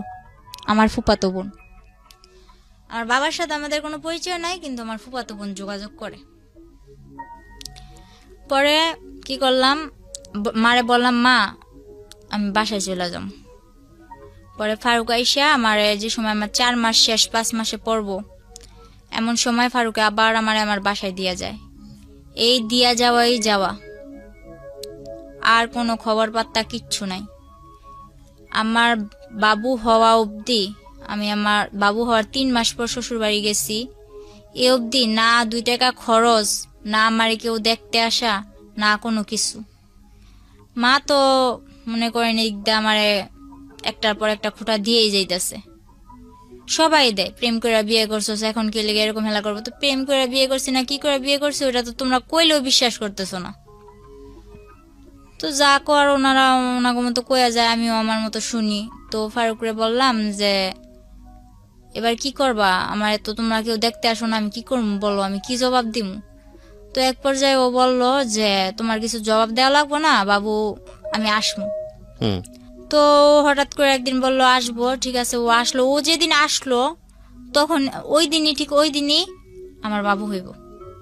তো ওই দিন আমার ডেলিভারি হইলো। ডেলিভারি হওয়ার পর ও আমার মার হাতে, আমার ডেলিভারি হওয়ার সময় প্রায় খরচ গিয়েছিল 12-13 হাজার টাকা, কিন্তু ও আমার মার হাতে খরচ দিল মাত্র 2,000 টাকা দিয়া।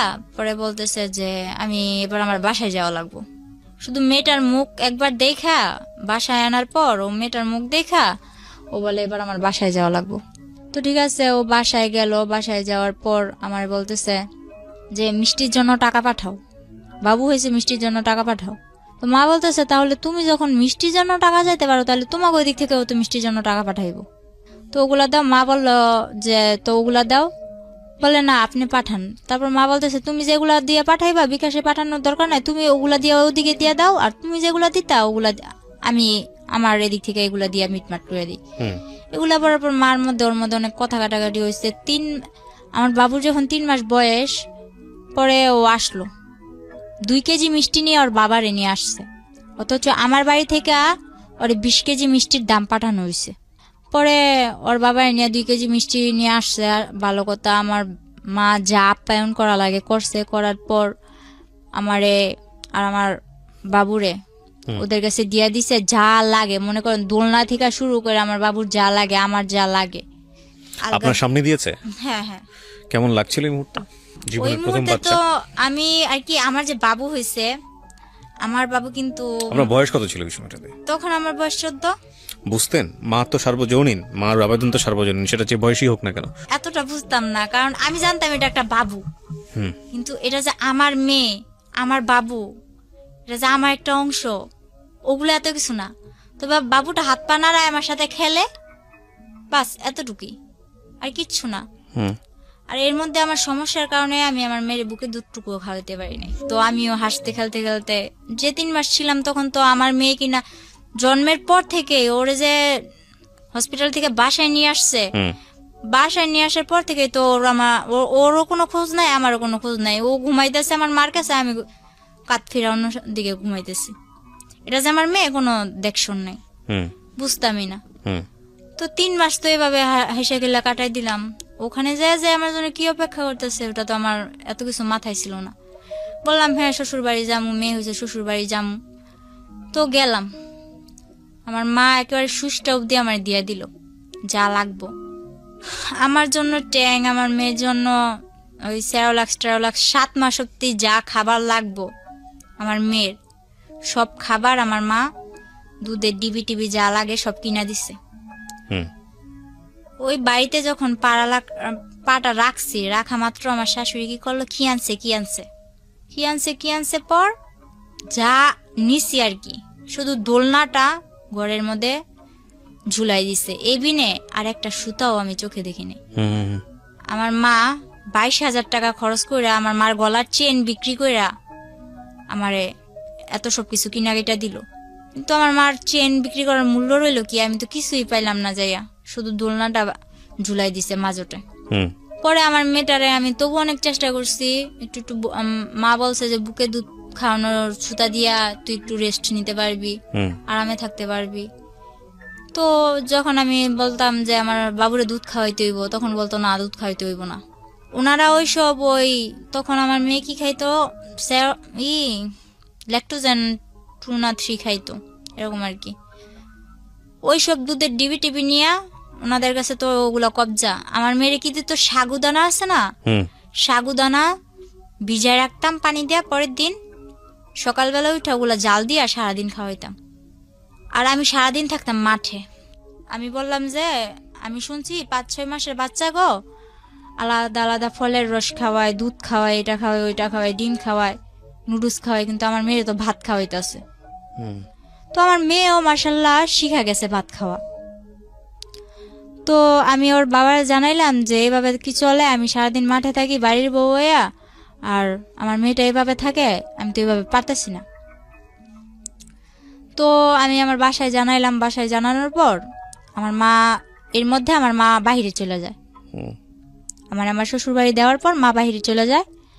মা বাহিরে চলে যাওয়ার পরে আমার ভাইটারে ওই আমার নানার কাছে দিছে, মাদ্রাসায় পড়ে, সারাদিন মাদ্রাসায় থাকে, রাত্র হইলে আমার নানার কাছে আসে। তো মারে বললাম, মা আমি তো এখন এভাবে থাকতে পারতেছি না, তুমি কিছু একটা করো। তো মা বাহিরে যাওয়ার পর, সৌদি আরব যাওয়ার পর, মা ধার করে আমারে 95,000 টাকা দেয়। মূলত 80,000 টাকা দেয়, আমার নানা নিয়ে দিয়ে আসছিল। 80,000 টাকা দেওয়ার পর ওই টাকাটা আমার শ্বশুরের হাতে দিলাম যে আমার ঘর তুলে দেন, আমি এভাবে এক ঘরে থাকতে পারতেছি না, আমার সংসার নিয়ে আমি অন্যদিকে চলে যাবো, আমার ঘর তুলে দেন। তো আমার শ্বশুর কি করলো, ওই 80,000 টাকা নিয়ে দূরে, অনেক দূরে, আমার শাশুড়ি বাড়ি থেকে একটু দূরে, এক বাড়ি পরে আর কি, আমার একটা জায়গা দিল। ওই জায়গার মধ্যে ঘরের খাম টাম গাঁথলো, মাটি টাটি বইলো, এগুলা করার পর এর মধ্যে আমার শাশুড়ি আমার দিয়া কিস্তি থেকে অনেক টাকা উঠায়, এক জায়গা থেকে 1 লাখ, আরেক জায়গা থেকে 20,000, আরেক জায়গা থেকে 30,000, এরকম করে উঠাইতে থাকে। তো তখন আমি কিস্তির বিষয়টা বুঝলাম না, আমার নিয়ে যাইতো, আমার মনে করেন গাড়ি করে নিয়ে যাইতো, ওইটা কটা সাইন টাইন দিতাম, পরে আবার আসার সময় আমার কিছু খাওয়াইতো। তো এটা আমার কাছে একরকম আনন্দের ব্যাপার ছিল, বাড়ি থেকে বের হইতে পারি না, গাড়িটা ঘুরতে যাই। তো আমার দিয়ে যে কিস্তি নিতেছে, কিস্তি নিলে যে কি হইব ওইটা আমার মাথায় নাই। পরে যখন আমার ঘর তুললাম, ঘর তোলার পর আমার মা ঘরের মধ্যে যা লাগে, মার থেকে টাকাই না, যা লাগে, একটা সুইচ পর্যন্ত, একটা চামচ পর্যন্ত আমার শাশুড়ি আমার দেয় নাই। আমি সবকিছু কিনা নেওয়ার পর পুরো একটা 10 বছর সংসার করলে যা না হয়, আমি সব গুছানোর মতো একটা সংসার করি। তখন আমার কাছে ভালোই লাগতেছিল। তখন আস্তে আস্তে বুঝতেছি যে এটা আমার সংসার, আমার বিয়ে হয়েছে, আমার একটা বাচ্চা হয়েছে। এর মধ্যে আমার ফুফাতো বোন যেটা আছে, ও ফেসবুকে ফেক আইডি খুইলা, ছেলেদের নামে আইডি খুইলা আমার হাজবেন্ডের জানাইলো কি যে আমি তো মিমরে ভালোবাসি, ওর সাথে আমার রিলেশন ছিল, এখন তো আমরা পালাই যাম। তো ফারুক তো আমি বলতে পাগল ছিল। এটা যখন বললো আমার ফুফাতো বোন, তখন তো ও পুরা রাগ আমার উপর, কিন্তু আমারে বলে না। এরপরে কি করলো, আমি যখন জিজ্ঞেস করলাম, এরপর বলে যে দেখ কি বলে এগুলা। তো তখন আমি আর কি টুকটাক ওই বাংলায় যে ইংলিশ গুলা লেখে না, আমি ফটর বলে দিতাম। ও যে চ্যাটিং করে না, এগুলো আমি ফটর বলে দিতাম, তুমি এটা লিখতেছো, এটা লিখতেছো। কিন্তু আমি মোবাইল সম্বন্ধে কিছু বুঝতাম না, মেসেঞ্জারে চ্যাট করতো, আমি বলতাম। তো তো আমার বলতো তুই তো সবই পারস, দেখা যায়, আয় তোরে বুঝাই। এই যে মেসেঞ্জারে এই লোকটা তোরে এই যে এরকম ভাবে বলতেছে, তোর সাথে আগে রিলেশন ছিল, এখন তোরা পালাই যাবি, তো ওর সাথে যোগাযোগ, তোর হাতের মোবাইলটা আমার দিয়া লাবি, আর কেউ যোগাযোগ রাখতে পারবি না। আচ্ছা হাতের মোবাইল নিয়ে নাও, মায় যদি ফোন দেয় এই মুহূর্তেই তো দিব।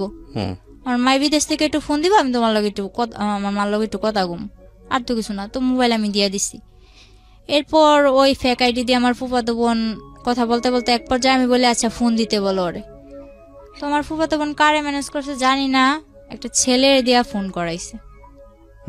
ওই মুহূর্তে ফোন করানোর পর আমার ফুফাতো বোন যাই অশান্তি লাগাইছে, লাগানোর পর আমারে মারধর করে আমার বাসায় দিয়া যায়।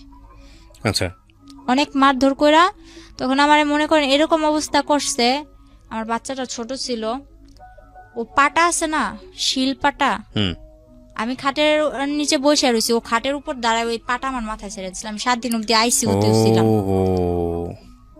আর ও যদি মারতো তাহলে বেশিরভাগ মাথায় মারতো, আর যে জায়গায় আমি কারোর কাছে বলতে পারবো না ওই জায়গায় মারতো। বলতো যে তুই যখন আমার হবি না, কার জীবনে আমি তোর যাইতে দিব না, এরকম করে আমার মারতো। তো এক পর্যায়ে আমি 7 দিন আইসিইউ থেকে আসার পর আমি এখনো বলি নাই যে আমি 7 দিন অব্দি আইসিইউতে ছিলাম, কারণ আমার মা অনেক কষ্ট পাইব। পরে আমার বাসায় দিয়া যায়, আমার মেয়ে সহ দিয়া যাওয়ার পর আমার ভাইটারে নিয়ে আমি থাকি। এদিকে আমি বাসায় এসে দেখি আমার ভাই, ছোট ভাইরে আমার ভাইয়ের হাড় নিয়ে হইছে। হাড় নিয়ে হওয়ার পর আমার ভাই বয়স অনুযায়ী বিছনায় প্রস্রাব করে দেয়।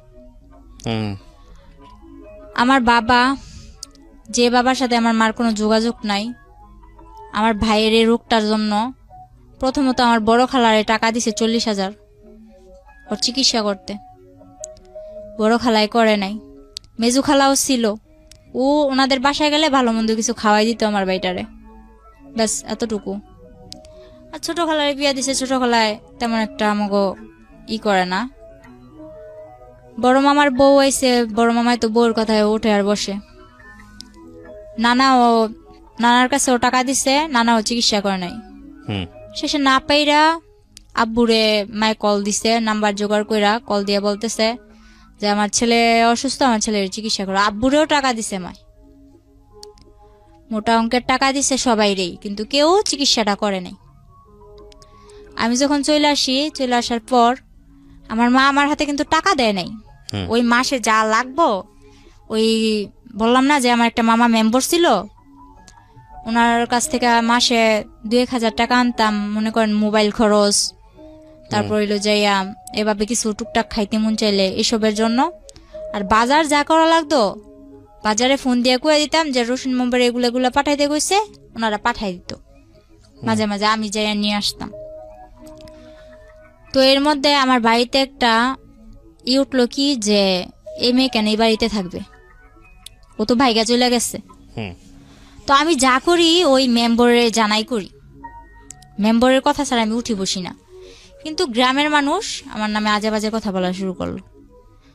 তো আমার ওই যে বললাম না এর আগে আমার একটা রোগ হয়েছে, ওই রোগটা আবার দেখা দিচ্ছে। আমার বাবু হওয়ার 1 বছর পর আবার দেখা দিল। দেখা দেওয়ার পর ওই রোগটা নিয়ে আমি অনেক দৌড়াদৌড়ি করতেছি, কবিরাজ বাড়ি, ডাক্তার কাছে, নারায়ণগঞ্জ ডাক্তার, ঢাকা এসে দৌড়াদৌড়ি করতেছি। তো তখন আমার মেয়েটারে আমার ছোট ভাই রাখতো, আমি একা একা দৌড়াদৌড়ি করতাম। তো সবাই বলতো এ মেয়ে তো আবার কোনো ছেলের সাথে চক্কর আছে, নয়তো এত রাত্রে এ মেয়ে বাড়ি ফিরে, রাত বাজে 8টা, এই 8টা বাজে এই সকালবেলা যায়, 8টা বাজে আসে, বা বিকাল বেলা যায় রাত্রে 8টা বাজে আসে, এসব বলা বলি করতো। তো আমি বলতাম যে আমি এক জায়গায় গেছি, ওই জায়গায় আমার দেরি হইতেই পারে, ডাক্তারের বিষয়ে সিরিয়াল আছে, কত কিছু আছে, বা রাস্তায় জ্যাম ট্যাম থাকে, দেরি হইতেই পারে। তো আমি যে সময় যদি দেরিও হইতো ওই মামারে জানাই দিতাম যে মামা আমার আসতে দেরি হইব, বা মামা আমি আইসা বসছি। তো ওই মামা সবকিছু ওদিক দিয়ে ঠিকই আছে, মামা বাগনি এদিক দিয়ে ঠিকই আছি, মেম্বরে আর আমি ঠিকই আছি। আর আমার মা যে কোনো সমস্যাও আমার মা আমার ওই মেম্বার মামার লগে শেয়ার করতো। পরে আমার মামা সবকিছু জানতো, কিন্তু এদিক দিয়ে আমার বাড়িতে এরকম আমার নিয়ে অনেক বড় একটা ঝগড়া হয় যে আমি অন্য ছেলে নিয়ে ঘুরতে যাই, আমার মেয়েরে আমার ছোট ভাইয়ের কাছে রাইখা, আমার ভাই অসুস্থ আমার ভাইয়ের কাছে রাইখা যাই। তো এক পর্যায়ে আমি বললাম যে মা, আশা করি তো আমার ভাইয়ের তো অনেক অসুস্থ, ওর তো অপারেশন করা লাগবে। আমি মারে না জানাই আমার ভাইয়ের এক্সরে করাই, রক্ত পরীক্ষা যা লাগে করাইছি। করানোর পর মারে বললাম, মা আবার ওই মামারে মা বলল যে ওর হাতে টাকা দিস না, কিন্তু কোন জায়গায় অপারেশন করব ওই জায়গায় তুই টাকা দিবি। তো আমার হাতে টাকা দিতে না করলো। পরে আচ্ছা ঠিক আছে, আমার হাতে টাকা দিত না। পরে আমার গাড়ি ভাড়া দিয়ে যে যামু ওই টাকাটাও আমার কাছে নাই।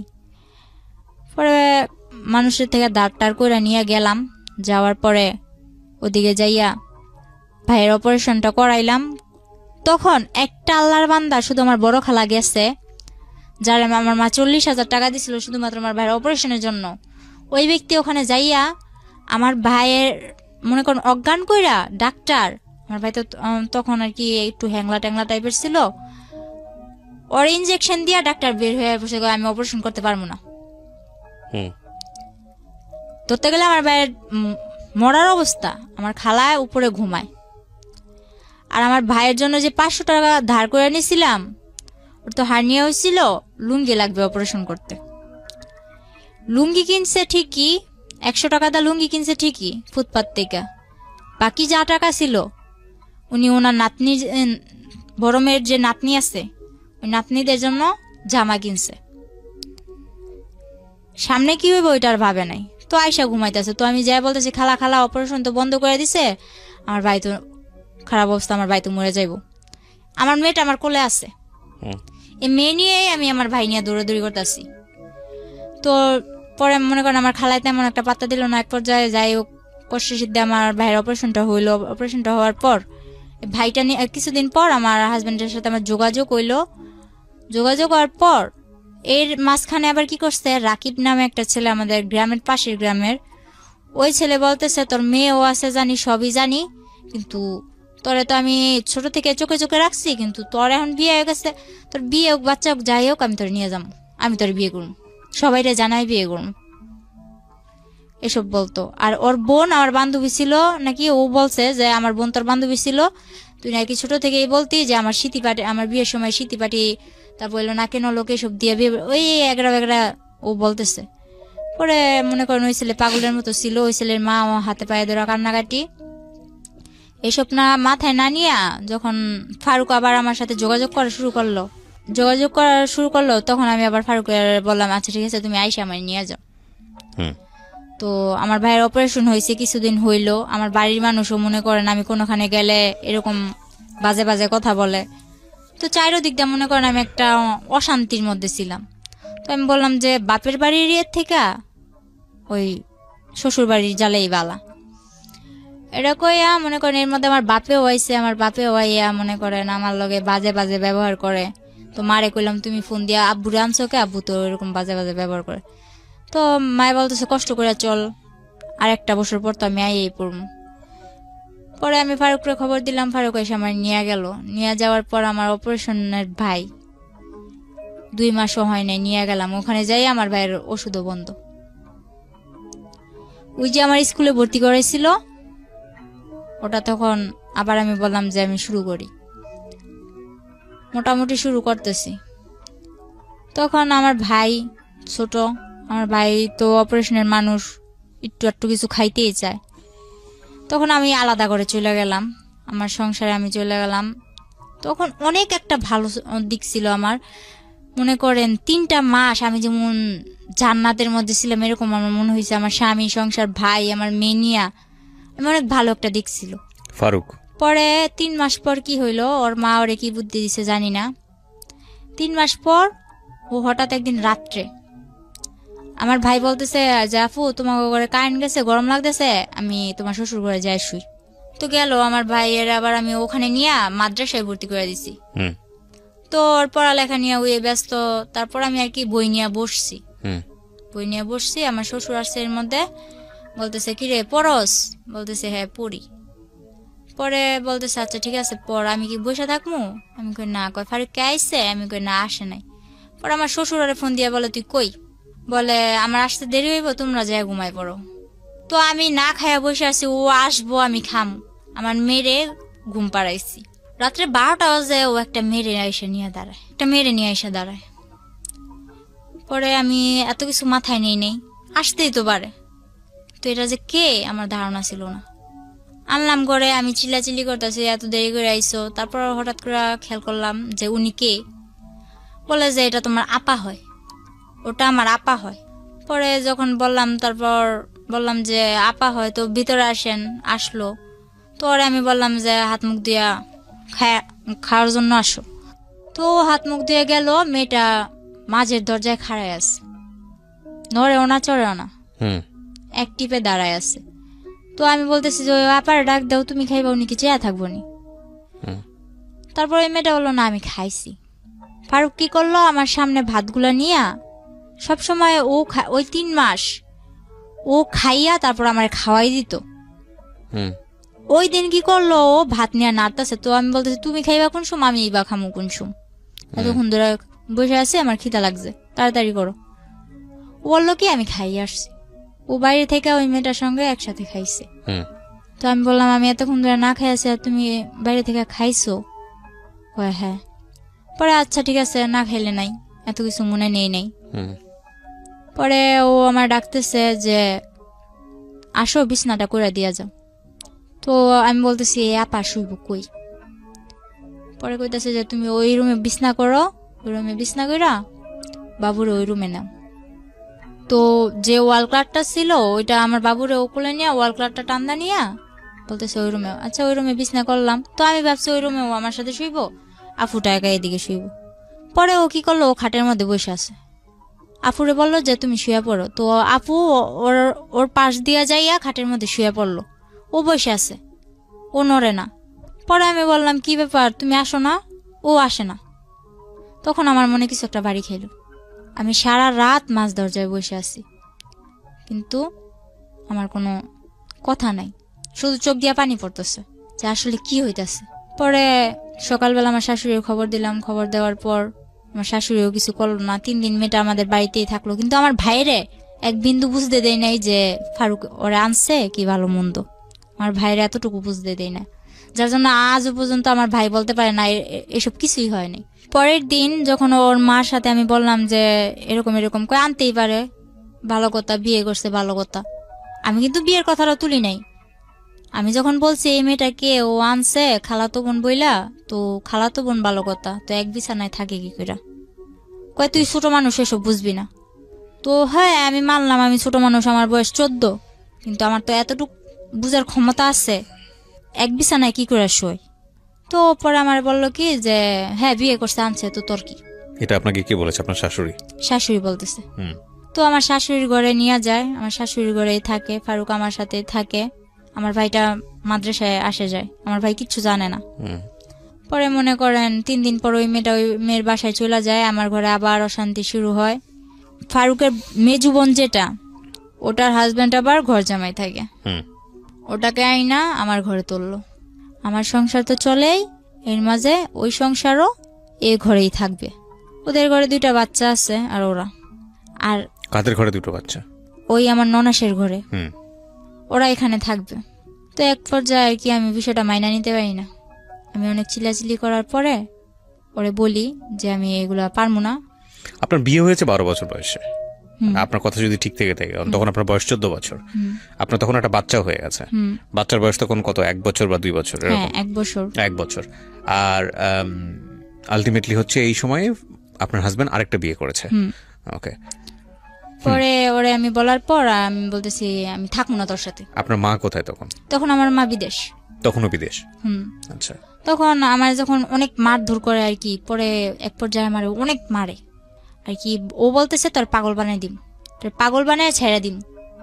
তারপর আমি কি করলাম, মাইর খাইয়া সকালবেলা উঠা ওরে আমি বললাম তুমি আমার এরকম করে মারতে পারলা, আমি তো তোমার কাছে ইচ্ছা করে আসি নাই।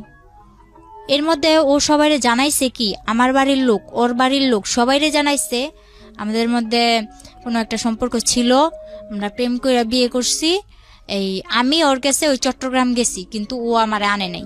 হুম। ও জানাইছে এরকম, যাতে করে আপনি আর ফ্যামিলিতে ব্যাক করতে না পারেন। হ্যাঁ ও এরকম জানাইছে যে আমি চট্টগ্রাম গেছি ইচ্ছা কইরা, স্বইচ্ছায়, ও আমারে নেয় নাই। হুম। আমার ফ্যামিলিতেও এটা বুঝাইছে, ওর ফ্যামিলিতেও এটা বুঝাইছে।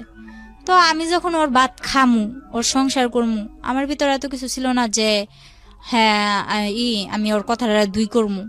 আচ্ছা ঠিক আছে, ও যা বলছে এটাই সত্যি, আমার সত্যি মিথ্যার প্রয়োজন নেই, এটা ভাইবা আমি ওরে আর কিছু বলি নাই। আমার বাড়ির যাই হোক, লোকেরা, তারপরে কি হলো, আপনার কি করলেন আপনি? হ্যাঁ পরে মনে করলেন আমার বাড়ির লোকেরা সত্যি কিছু বলি নাই। হুম। ও আমার অনেক মারার পর আমি যাই কেস করি একটা। কেস করলেন? আমি জানি না, ওইদিকে রাস্তাঘাটও চিনি না। মাইর খাইয়া সকালবেলা আমার ভাইটার আর আমার মেয়েটারে না খাওয়া অবস্থায়, এর মধ্যে এই মারামারির মধ্যে ও আমার 1 মাস না খাওয়ায় রাখছে। হ্যাঁ, তো আপনি 1 মাস তো না খেয়ে থাকতে পারেন না, মানে খাওয়া দাওয়ার কোনো রুটিন ছিল না আসলে? রুটিন বলতে কি, ও আমার টোটালি কোনো কিছু খাইতেই দেয় নাই। ওই পাশের যে ঘর ছিল না, উনি টিনের ঘর ছিল, তো আমার টিন কাইটা নিচ দিয়া খাবার দিয়া যাইতো, কিন্তু আমার শাশুড়ি জানতো না। ওইটা খেতেন আপনি? ওটা খাইতাম। তো পরে আমার ভাইয়েরও ওটা খাওয়াইতাম, আমার মেয়েরও ওইটা খাওয়াইতাম। পরে যখন ওনারা জানতে পারলো যে উনি আমার এরকম করে খাবার দেয়, ওনার উপরে কিন্তু অনেক চাপ সৃষ্টি হয়েছে। কে ছিল উনি? উনি কেউই ছিল না, ওদিকেরও কেউ ছিল না, কিন্তু ওখানে যায় জায়গা কিনছে, জায়গা কিনা বাড়ি মানে আপনাদের প্রতিবেশী আর কি। হ্যাঁ। তো আপনি যেটা বলছিলেন যে আপনি পুলিশের কাছে গেলেন, মামলা করলেন, কিভাবে করলেন? মনে করেন ও আমার 500 টাকা দিছিল যে ডাক্তার কাছে যাবি, হুম। ওই টাকাটা নিয়ে রাত্রে মাইরা আবার রাত্রে 500 টাকা দিছে যে ডাক্তার কাছে যাবি। আমার যে তুই আমার প্রত্যেকবার মারস, এবার আমি তো কোনো কিছু করি না, এবার আমি কিছু করবো। প্রতিবার যখন আমার মারে, আশেপাশের লোকজন আমার বলে যে তুই ওর ভাত খাইস না, ওর সংসার থেকে চলে যা। ওর আরেকটা বউ তখন আপনাদের ঘরেই? না না, তখন ওই 3 দিন থাকার পর ওই বউর বাসায় চলে গেছে। আচ্ছা। পরে কি করছে, ও পেশায় কি করতো ফারুক? পেশায় কি করতো? তখন আমি গাড়ি কিনা দিছিলাম। কিসের গাড়ি? ওই মিনি ট্রাক গুলো আছে না, ওগুলো pickup। চালাতো? হ্যাঁ। মানে এটা আপনার মার টাকা দিয়ে? মার টাকা দিয়ে না, কিস্তি তুলছি, কিন্তু মার থেকে নিতে হইতো কিস্তিগুলো আর কি, মার থেকে ধরতে গেলে আদায় করা হইতো। ঠিক আছে, বলেন তারপর। কি রাস্তায় যা দাঁড়াইছি, এমন অবস্থায় আমি পুলিশের কাছে যাইতে, যে কোন জায়গায় যাইতে হইব এটাও জানতাম না। তো এক পর্যায়ে একটা লোক আমার দেখা বললো যে কই যাইবা, বললাম এরকম আমার মারছে, আমি কেস করবো।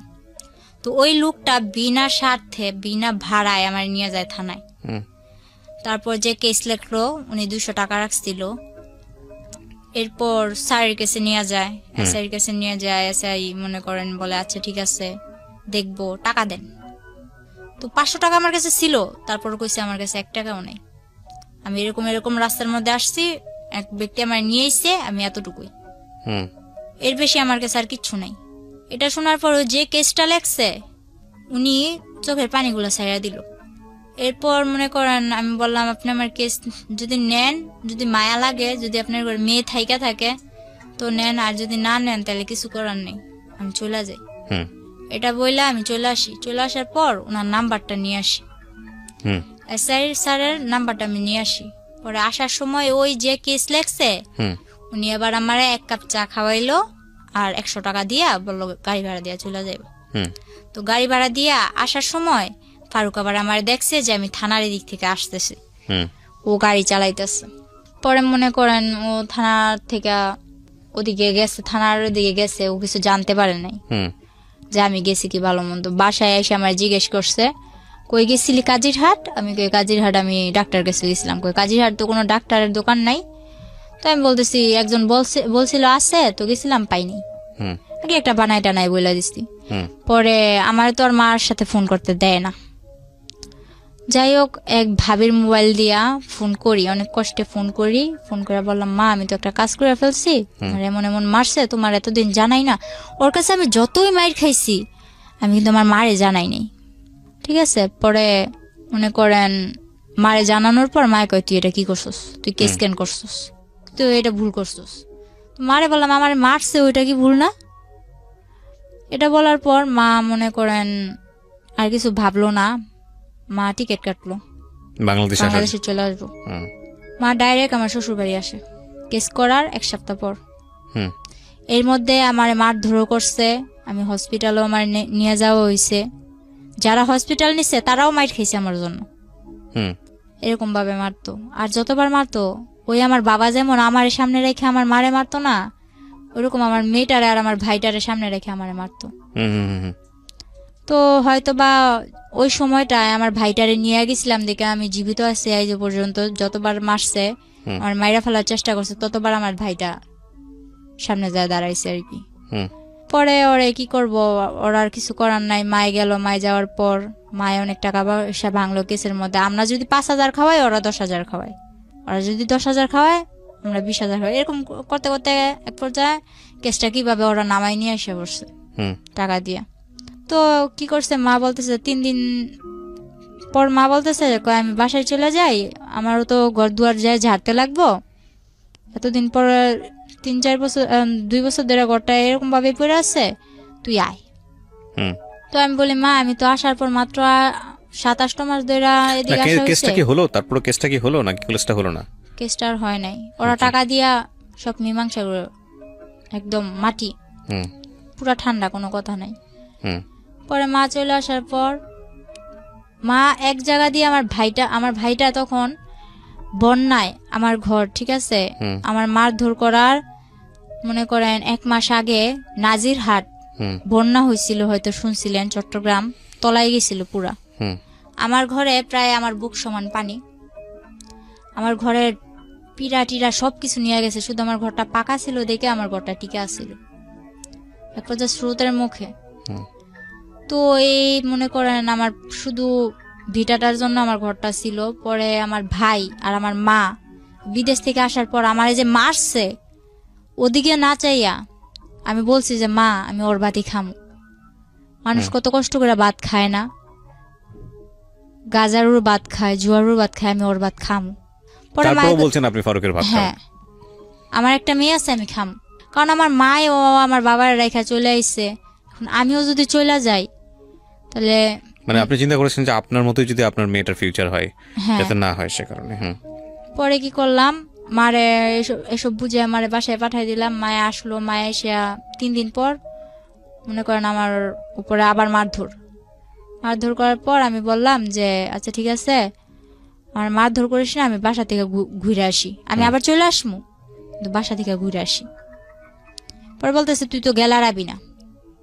পরে বলতেছি না আমি আমু। তখন গ্রামের মানুষ একটা প্রশ্ন তুললো, কি কয় তোমরা যে বিয়ে করছো বিয়ের প্রমাণটা দাও। আমারে বলতেছে বিয়ের প্রমাণ দিতাম। ও বলে আমরা কোনো বিয়ে করি না, এতদিন আমরা অবৈধ সংসার করছি, এতদিন আমরা অবৈধ সংসার করছি। এটা যখন ও বলে তখন আমি বলি যে ওই যে লেখালেখি দেখছি, আমি বলি না আমি আলহামদুলিল্লাহ কইছি ঠিকই, কিন্তু আমার তো এতটুকু খেয়াল আছে যে ওই সময় কিছু লেখালেখি হয়েছিল। পরে বলতেছে আচ্ছা ঠিক আছে ওই প্রমাণ দাও। ও বলে না এর কোনো প্রমাণ নেই। তো আমার বিয়ে তো হয়েছিল কক্সবাজার চকরিয়া, ওই ঠিকানাটা আমার মারেও দেয় না আমারও দেয় না।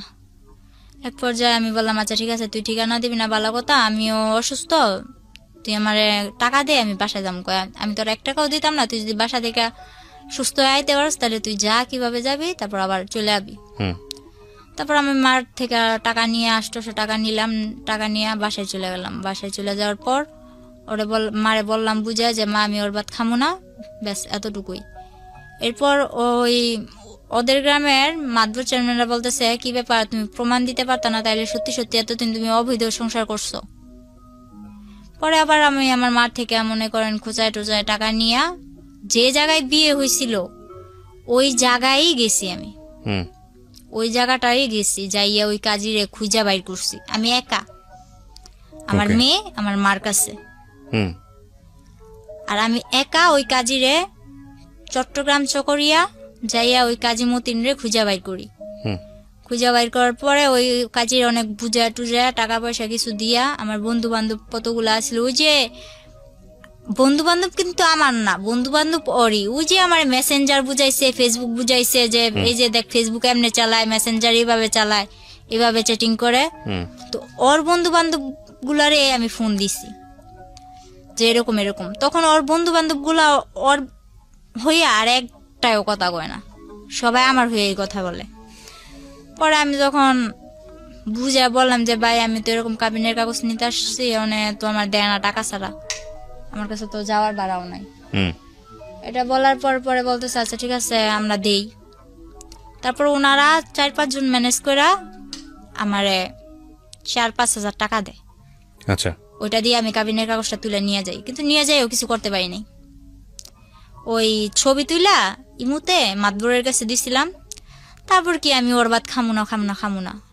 এর মধ্যে আমার বাবা কি করলো, 12 বছর পর আমার মারে বললো কি আমার মেয়ের সাথে এত বড় অন্যায় হয়েছে, যে বাবা নিয়ে বলতো যে ও আমার জন্মের না, ওই বাবা বলতেছে আমার মেয়ের সাথে যখন এত কিছু হয়েছে আমি এর শেষ দিকে সারম।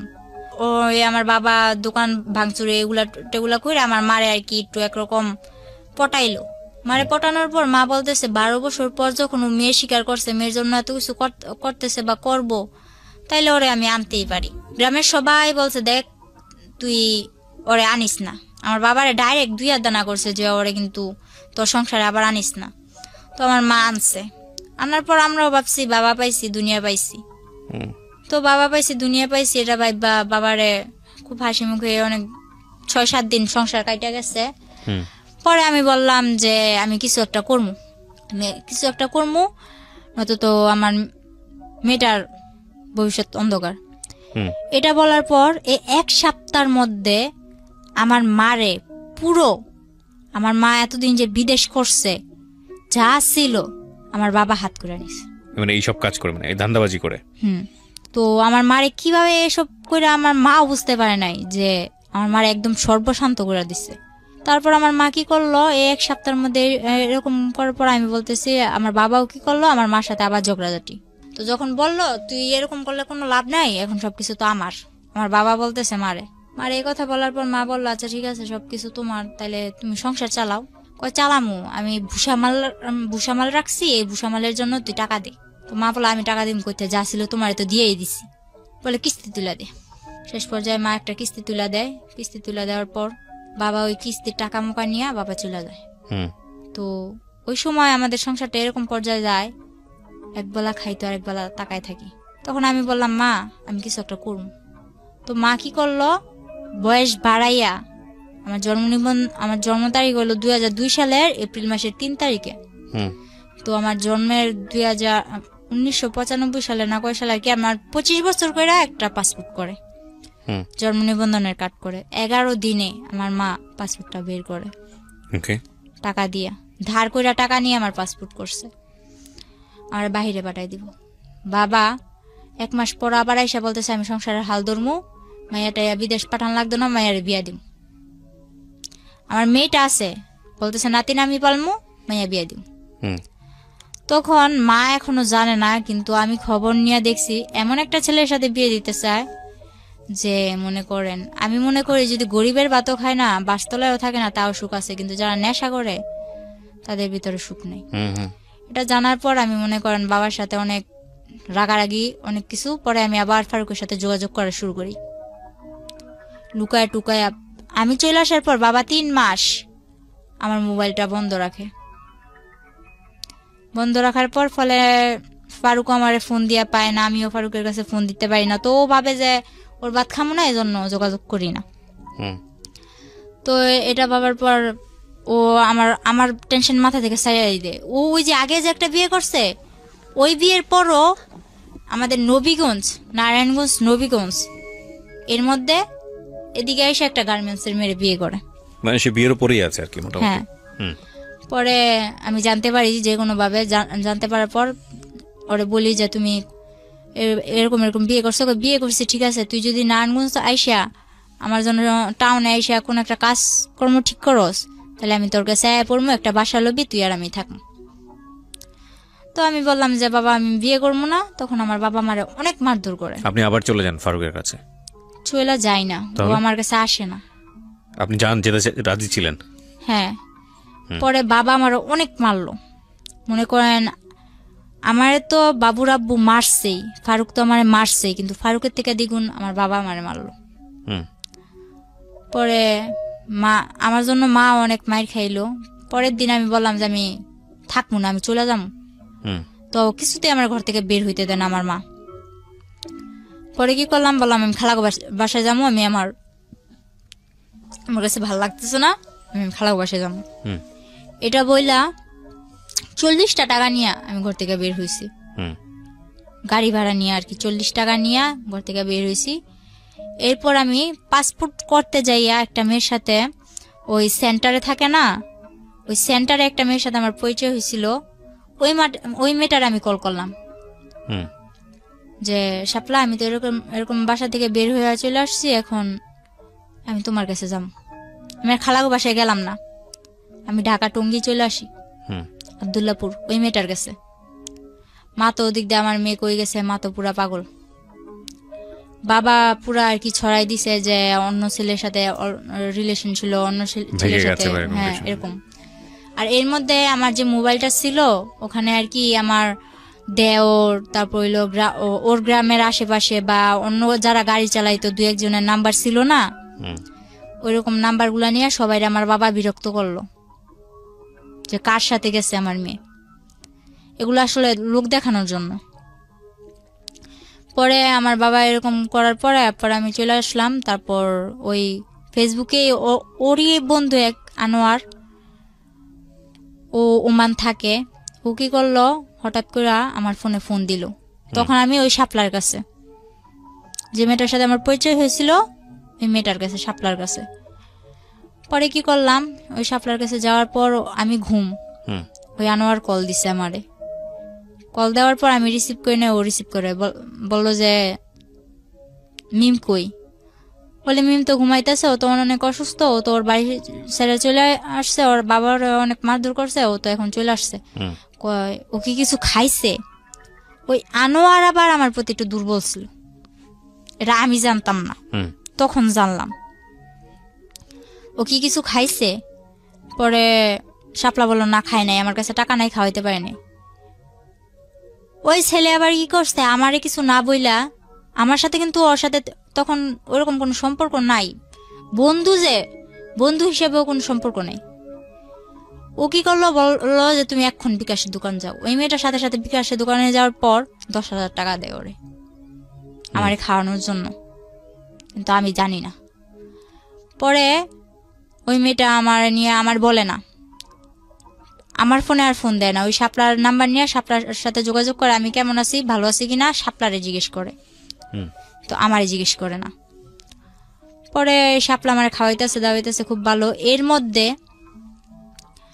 আরেকটা ছেলে, ওর নামটা আমি ভাঙতে চাইতেছি না, ওই ছেলেটাই মেসেঞ্জারে আমারে বলে, ওই ছেলেটার সাথে আমার অনেকদিন ধরে যোগাযোগ, আমার মেয়ে আছে, আমার কিভাবে সংসার ফেলায় আমি আসছি, আমার বাবা আমারে মারধর করে, টোটালি সব জানে ফেসবুকে। হ্যাঁ, ওই মেসেঞ্জারে কতগুলো গ্রুপ থাকে না, ওই গ্রুপ থেকে সব জানে। সব জানার পর তারপর ও বললো কি, ওরে কিন্তু আমি প্রথম আঙ্কেল ডাকছিলাম, ওই ছেলেটারে প্রথমে আমি আঙ্কেল ডাকছিলাম। পরে ওই ছেলেটা বলে যে, আমি বলতেছি যে এক পর্যায়ে যখন আমি ওই টঙ্গী আবদুল্লাপুরে চলে আসি, এরপর আস্তে আস্তে আমি ওই মেসেঞ্জারে কথা বলা শুরু করি, ফারুকের সাথেও আর ওর বন্ধু বান্ধবের সাথেও, আর আমার কিছু বন্ধু বান্ধব আছে ওদের সাথেও। এরকম করতে করতে অনেক বন্ধু বান্ধব হয়ে গেল। তো ওই ছেলেটা বলতেছে যে তখন আমার ফেসবুকে সবাই বাবলি নামে চিনত, তো যেখানে মারিয়া নামটা শোনে ওইখানে আমার হাজব্যান্ড ফারুক আমার ভাইরাল করে, ওই অন্য মাইশের বডিতে আমার ফেস টেস লাগায় ভাইরাল টাইরাল করে, অপমান করে। তো আমার এক ফ্রেন্ড আমারে মিম আক্তার নামে একটা আইডি খুলে দিল। তো মিম আক্তার নামে আইডি খুলে দেওয়ার পর তখন থেকে আমার মিম মিম বলে। যখন ওই ছেলের সাথে আমার পরিচয় হইলো, ওই ছেলের সাথে পরিচয় হওয়ার পরে আমি বলতেছি যে এরকম এরকম, আমার একদিন জিজ্ঞেস করতেছে যে তোমার সমস্যা কি, তুমি কারোর সাথে বেশি মিশো না কেন, আর তোমার দেখলে সবাই এত অপমান করে কেন। এটা যখন বলছে তখন আমি সবকিছু ওর কাছে ভেঙে বললাম। তখন ও আমারে বলল, কয় আমারও একটা বোন আছে, ও ইন্ডিয়া চলে গেছে, ওর নামও আমার নাম যেটা, ওর নামও এটা। তো এক পর্যায়ে বললো যে তুমি যদি আমাদের এখানে আসো তাহলে আমি কাজ ঠিক করে দিতে পারি তোমারে। তো আমি এতটুকু বিশ্বাস নিয়ে গেছিলাম, আর যাওয়ার আগে ও আমার এতটুকু ভরসা দিছিল যে ওর কাছে যাওয়ার পর আমার কোনো ক্ষতি হইব না, হুম আমার গায়ে একটা আঁচড়ও লাগবো না। যাওয়ার পর যেটা হইলো, কিছুদিন ভালো হয়েছিলাম, একটা বাসায় উঠলাম, তো ওই আনোয়ার এদিক দিয়ে আমার জন্য পাগল, শাপলারেও পাগল করে দিতেছে, ওইটাও আমি জানি না। আনোয়ারের মা আমারে ফোন দেয়, আনোয়ারের ভাবি আমারে ফোন দেয়, ফোন দিয়ে আর কি যা ইচ্ছা তাই। পরে মনে করেন ওই ছেলেটার ওখানে যাইয়া কিছুদিন ভালো হয়েছিলাম, একটা ফ্যামিলিতে যাই আমি উঠি, ওঠার পর ওই ছেলের সাথে মনে করেন ও আমার কাজ ঠিক করে দেয়, কাজ টাজ করি। পরে এক পর্যায়ে ও আমার কি করলো, আমার অনিচ্ছাকৃতভাবে ও আমার পুরোটা যাই না, ও আমার সাথে জোর কইরা মনে করেন ফিজিক্যাল ভাবে আর কি এক পর্যায়ে হ্যারাসমেন্ট করা। হ্যাঁ, পরে এরকম করতে লাগলো, এরকম করতে করতে তিনবার আমার সাথে এরকম বাজে এরকম হয়েছে। হওয়ার আপনার পর বাচ্চাটা কোথায় তখন? তখন আমার মার কাছে। তো আপনি ছেলেটার কাছে কেন গেলেন? ওই ছেলেটার কাছে তো আমি যাই নাই, ওই যে আমি টঙ্গী চলে আসি, আমার বাচ্চা টাচ্চা বাবা মা সব ফালাই রেখা, টঙ্গী থেকে ও আমারে বললো যে তুমি এদিকে আসলে, নারায়ণগঞ্জ আসলে। এটা যাওয়া ছেলেটার কাছে, বুঝতে হবে কোনটা ছেলের কাছে যাওয়া কোনটা ছেলেটার কাছে যাওয়া না, এটা বুঝতে হবে না। দেখেন আপনি এখন বর্তমানে কি করছেন, এটা একটু বলেন তো আমাকে। আমি বর্তমানে কিছু করতেছি না, বর্তমানে আপনার হাজবেন্ডের সাথে আপনার কোনো সম্পর্ক নাই, ফারুকের সঙ্গে কোনো সম্পর্ক নাই? না। আচ্ছা, আর এখন আপনার কিভাবে চলে? আপনার বাচ্চাটা কোথায় থাকে? আমার বাচ্চাটা আমার মার কাছে থাকে, আমিও আমার মার কাছে আছি। আর আমি চলে যাওয়ার পর আমার বাবা বাসা থেকে তাড়ানোর পর এর এক সপ্তাহ পর আমার বাবা নিজেও চলে যায়। সেটা নাইবা জানলাম। আজকে এই ঘটনাটা পুরোটা শোনার সময় আমি যথেষ্ট ধৈর্য হারিয়েছি বিকজ অফ গল্প বলার স্টাইলে, কিন্তু আমার কাছে মনে হয়েছে বলার সুযোগ দেওয়া উচিত। যারা ধৈর্য ধরে শেষ পর্যন্ত শুনেছেন তাদের